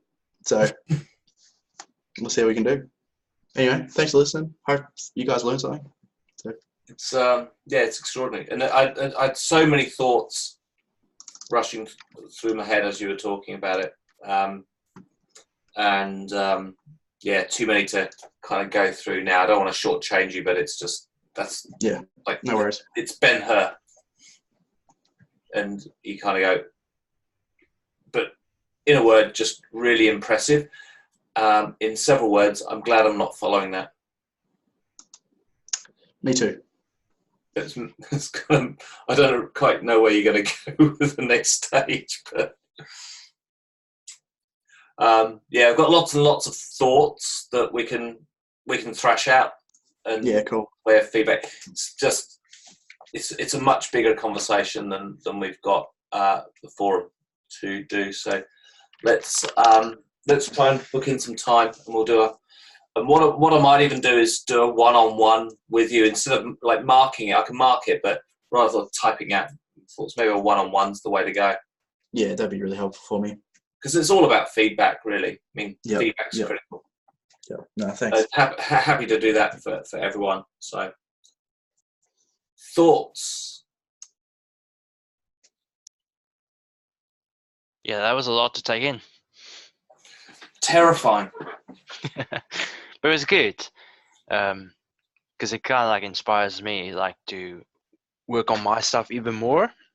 Because there's a lot of things like I haven't really considered doing, especially like being like on social media.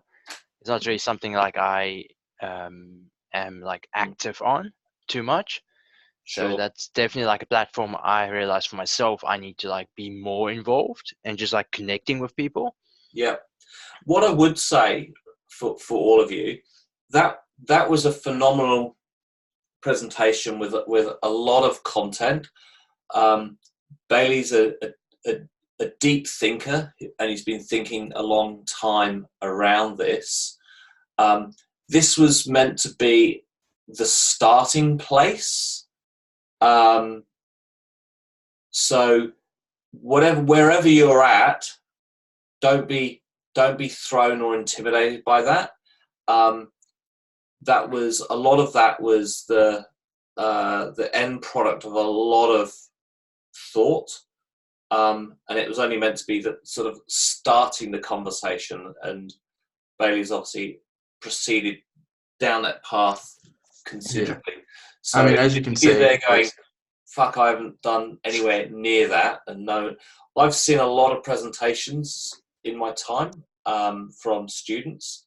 That was fairly epic, with a lot of thought. So yeah, if you're absolutely thinking, right, that's it, I'm going to throw in the towel, you don't, because yeah, I wasn't expecting anywhere near that. I guess sorry, just one last thing. You got to keep in mind also, I've been working on that since 2012, so that's like 7 years of work right there. So just keep that in mind. I appreciate the fact that Bailey can actually verbalize his thoughts so well, where I can't. I just see it, and I can't necessarily explain it that well, other than actually just showing. Which I actually just thought, like with mine, I actually thought that was for our next presentation. That's why I didn't do any of those Photoshop techniques and things, because I wanted to do that for the next one.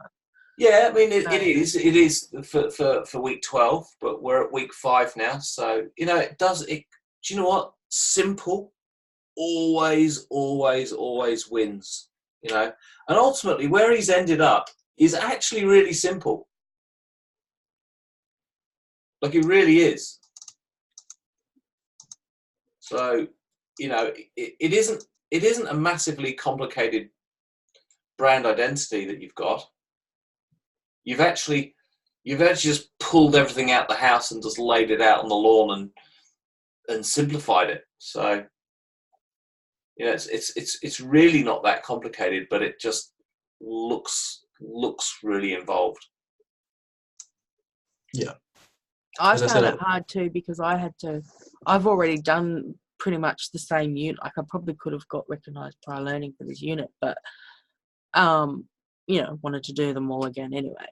So doesn't hurt. But yeah, I found it kind of, I guess because I've already gone through all of that, and a lot of like design stuff just kind of is in there. I don't necessarily think about it much now, if that makes sense.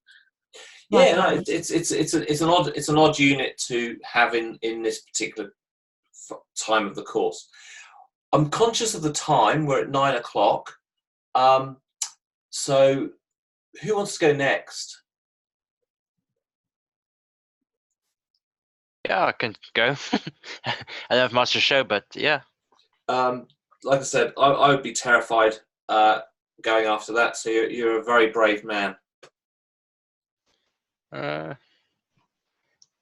That's why I went first. Give me a second. Like, I'm not going after Bailey. Get around Leon. Come on. Crazy people. We're just starting off the discussion. That's all it is. It's a whip stage. Oh yeah, if people have got feedback for me, please let me know, because I put some questions in there, but you don't have to tell me now, but if anything comes to mind, let me know. I need to process all that. Yeah, fair enough. Can you guys see my screen? I can. If you go into full mode, yep, Is perfect. that the one? Perfect.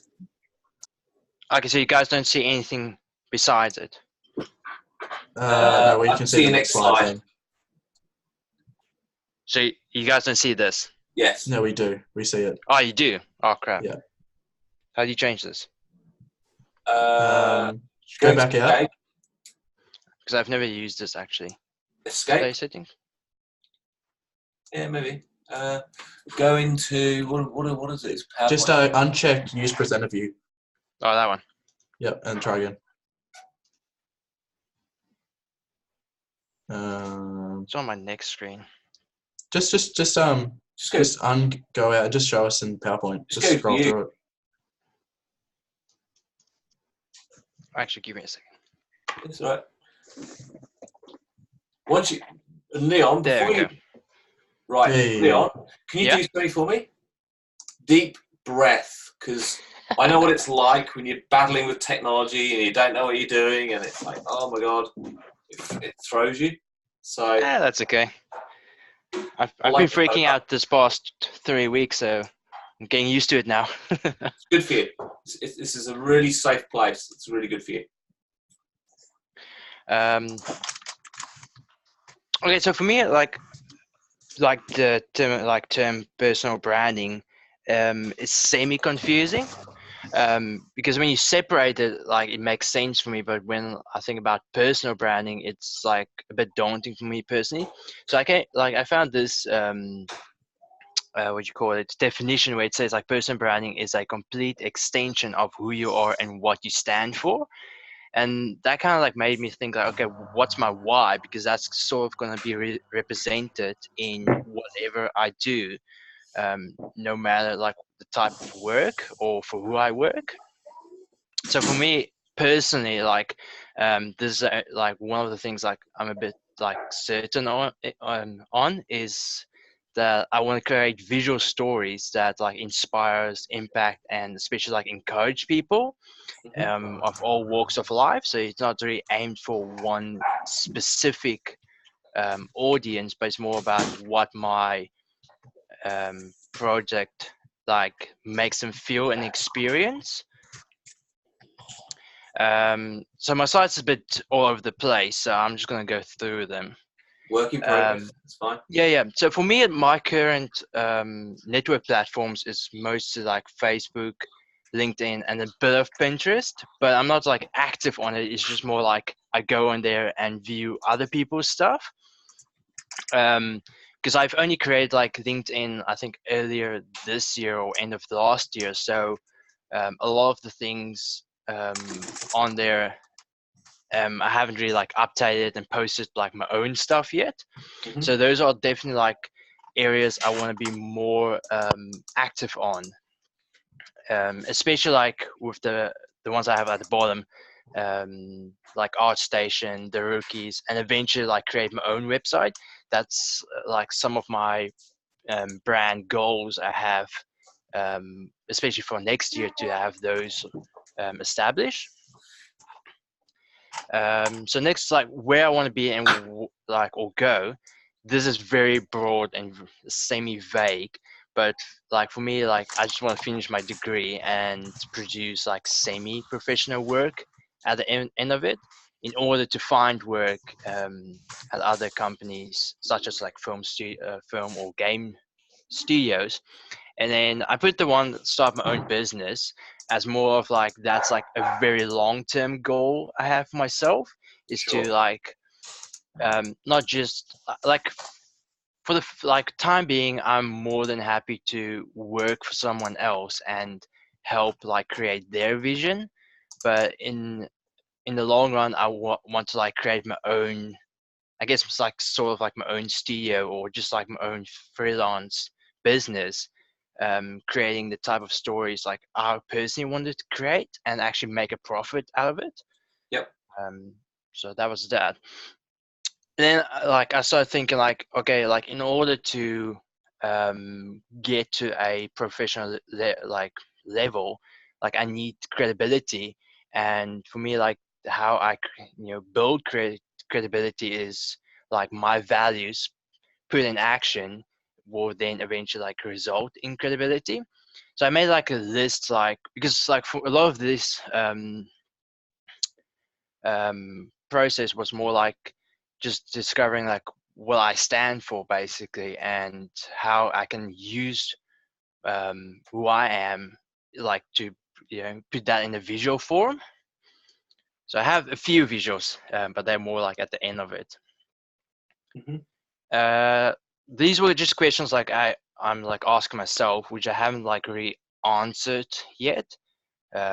Like, because as some of you would know, like one of my biggest passions is Lego, and for me it's more about like what Lego stands for as well, like the craftsmanship, and how it like creates like fun, and like everyone has like some sort of memory of Lego, like in their childhood, or even like if you're a parent and you have kids, like Lego will be around.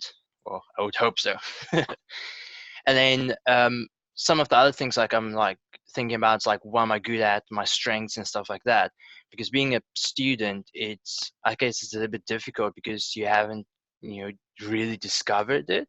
Or for me personally, I haven't really discovered like all my strengths, and how I can like incorporate that in my own personal brand. I guess I have covered personal brand goals.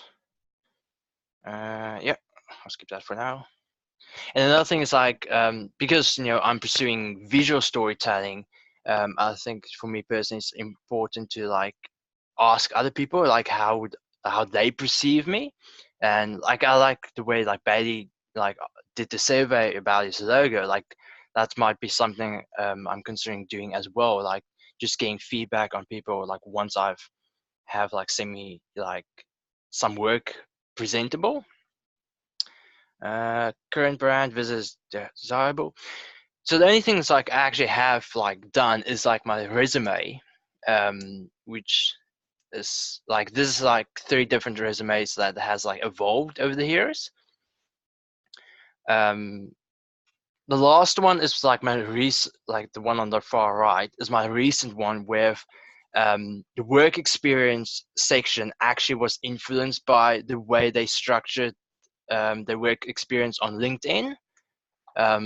So I really like found that like helpful, the way they go about it, because there's a lot of resumes out there that it's just like confusing.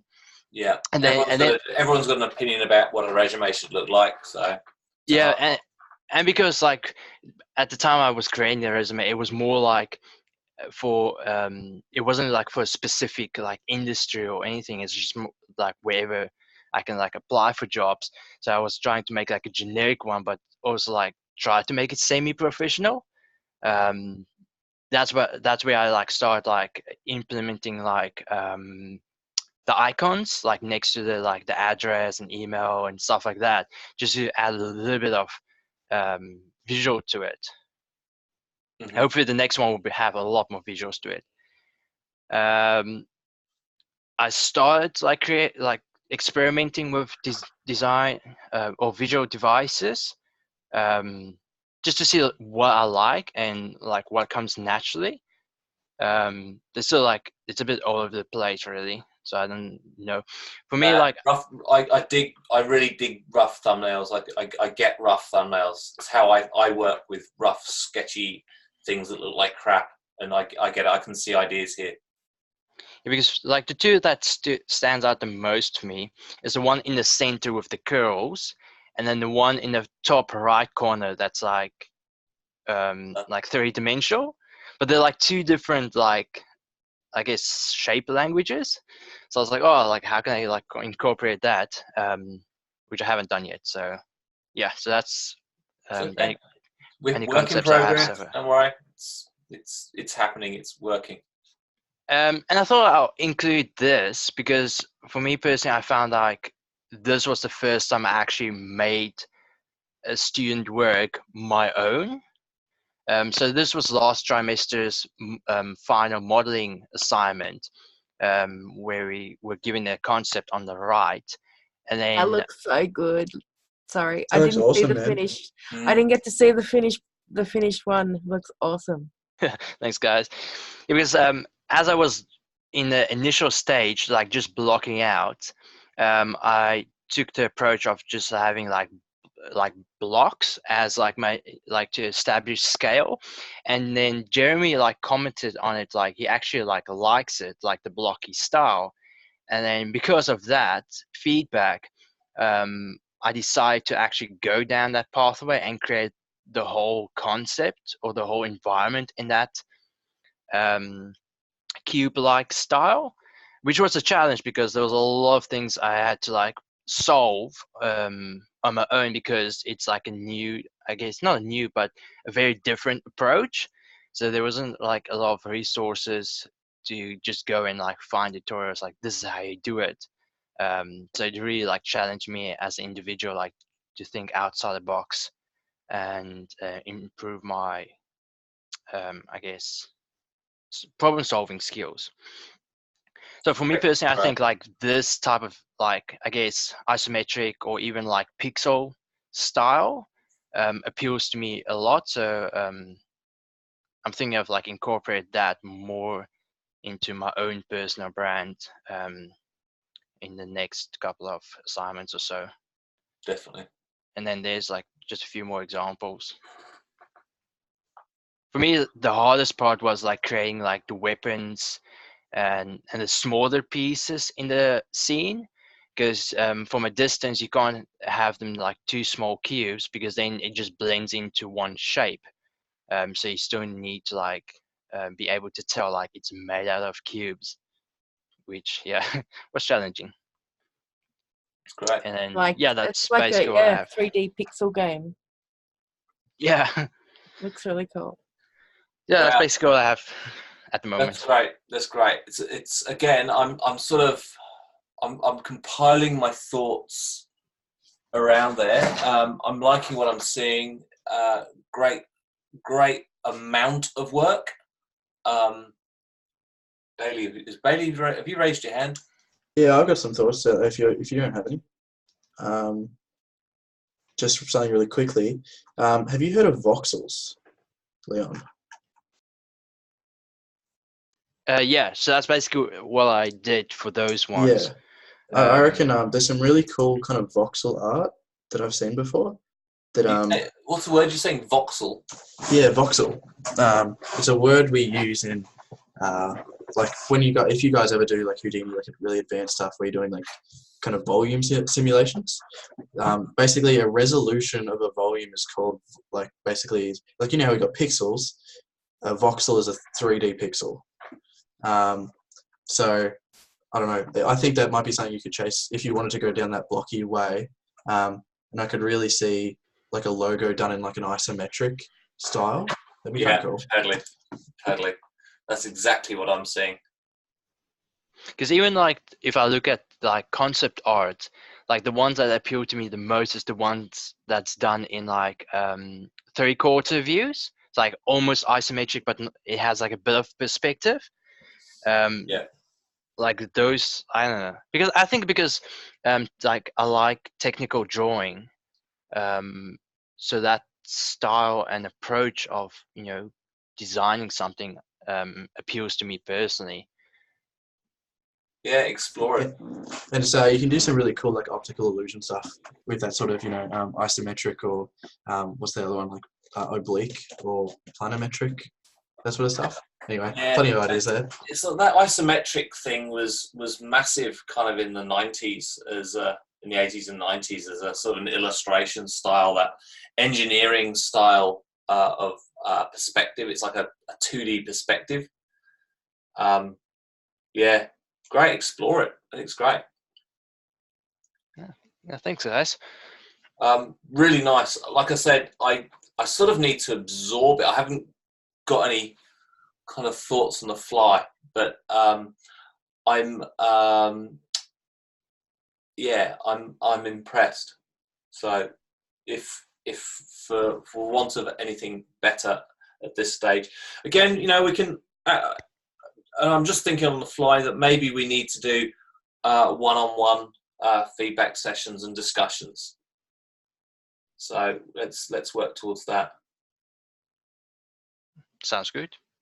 Cool. I'm just conscious of the time. Tom, let's have your thoughts. What have you got?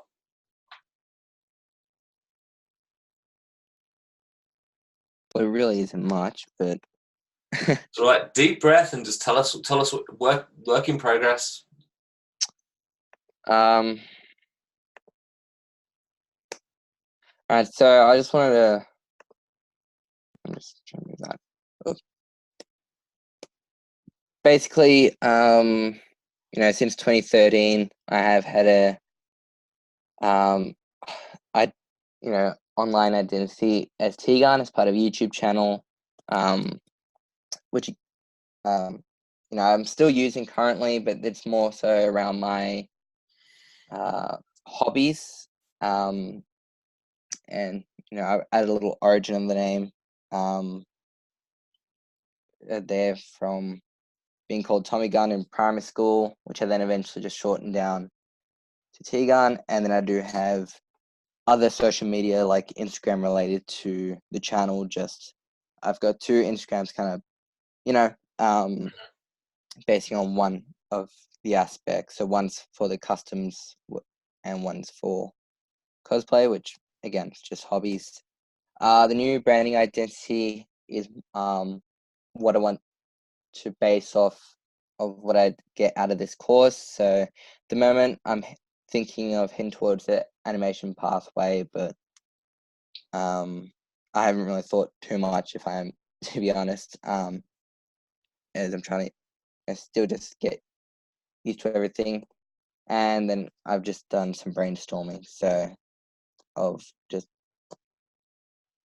Cool. branding names, whatnot. So yeah. Yeah, and I think the thing is about ideas, right? And this is a general comment to everyone. It's that I think the best analogy I've ever come across is it's that panning for gold. If you're going to dig for gold, don't just dig one hole and keep going because you just might pop up on the other side of the world and not find anything but rocks and rubble and shit. Where if you're going to look for gold, you've got to dig a lot of holes, and that's what all of those thumbnails are. And I like thumbnails. When those thumbnails you just showed, I sort of leant in and went, oh right, you could do this, you could do that. There's lots of stuff in there.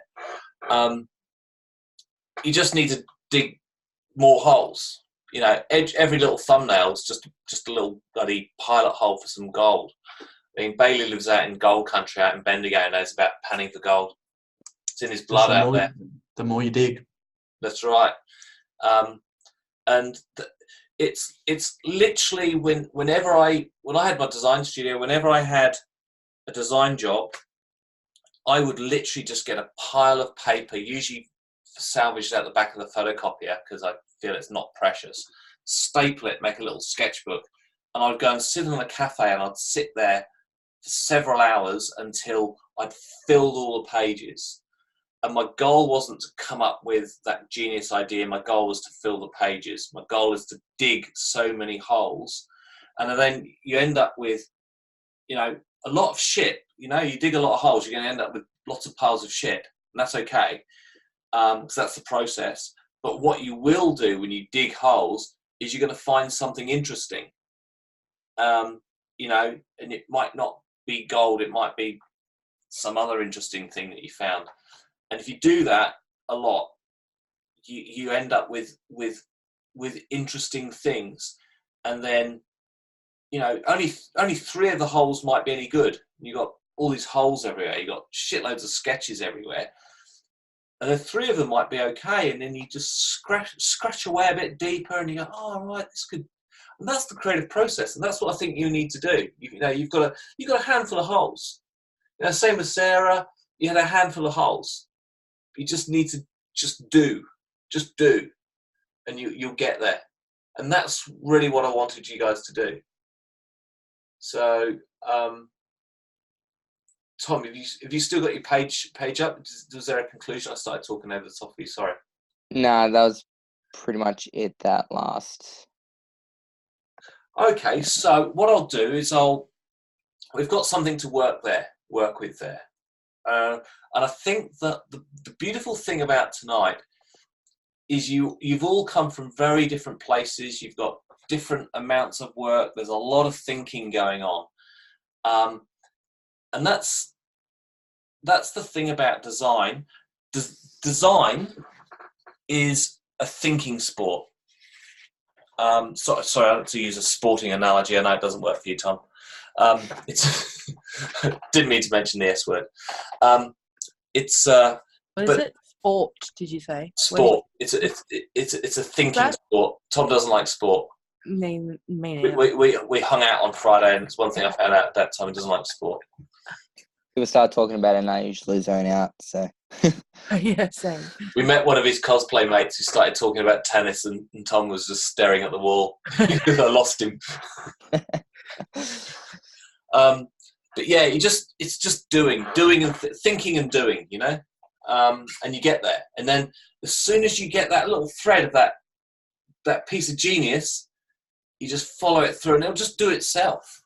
That's the thing about ideas, is they just take a life of their own, and they just take off, and then you can't help it. You just got like, you know, and the thing is about this stuff, it's not genius and it's not crap until it's concluded. You know, when it's work in progress, it's, you know, and there's Bailey's is a little bit more further down the track. There's been a lot more thinking, a lot more doing. For some of the others, it's work in progress. It's what I asked for. I asked for work in progress. So, yeah. I'm basically doing a whole new renovation of mine. That's all right. That's okay. That's good. That's good. Hey, it's kind of late. I'm running out of steam. So, great work. Do you know what I'm really enthused about is my experience with you up until now is really just me talking at you. And yes, you've written me essays, and that's great. I've actually seen some of your artwork, and I feel really energized by that. That's been really good. I'm enthused by it all, and slightly overwhelmed, because it means I've got a lot of thinking to do. But I'm liking what I'm seeing. It's good. When can we book in some times for one-on-ones? Can we do that this week? Tomorrow is rubbish because it's a prep day, and I've got to meet with the CG Spectrum guys. Let me think of my diary. Got a few appointments. Maybe Friday. Yep. Can you send me an email, and I just don't have my diary in front of me. Yep. Alrighty. I've got bits and pieces all through Thursday and Friday. Just a quick question. Did you want me to add any more before I hand it in, or just hand it in as is? If you wanted to do more, always love more.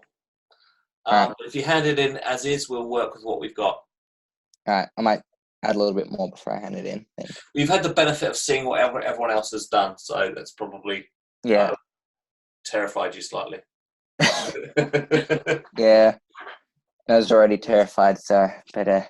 Hey, do you know what? I went through the same thing at uni. You know, I'd have, you know, you don't know where the bar is until someone shows it to you, and then you go, oh shit, okay, all right, let's get serious now. And that's the great thing about it, is you know, you get shown where you need to be, and you go, all right, dig deep, let's do it. You know, it's just work. It's just work and thinking. And, you know, it's sort of it's a little bit easier than actually digging holes for gold. True. All right. I was going to talk to you briefly about the next task, just so we're clear. I might just bring it up on the... drag it across. I can't get it from... It won't go from one monitor to the next. I don't know what's going on. Oh, dear. I just have to share it where it is. It's kind of weird. Okay. So, social media. was it? Sorry? I said, social media. it's where all the kids I are. always look at it as anti-social media. You see everyone like around on their phones, sitting around on their phones, looking at Facebook, not talking to each other in the same room. Can I tell you something about social media though? Right? Yeah. Like, for me, social media is working. I treat social media as an extension of the brand, an extension of Yeah. the workplace. When I'm commuting or when I'm on my phone, I'm not just dumbly looking at my phone, liking shit. I'm working because I'm in the world. I'm in that world. I'm absorbing the zeitgeist, which is really critical. So, develop a social media presence. Dewey Kate, investigate social media platforms that best showcase your talent offering. So you're already starting to do that. All of you are doing that. We live in an online world and you need to present yourself. So it's just start to present yourself in social media. And how do I experience Bailey on social media?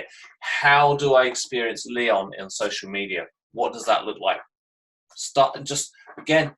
It's a whip stage process. You know, you're in the formative time of your creative development. I'm not expecting anything finished. I'm just, by starting it, it's there and it's on its way.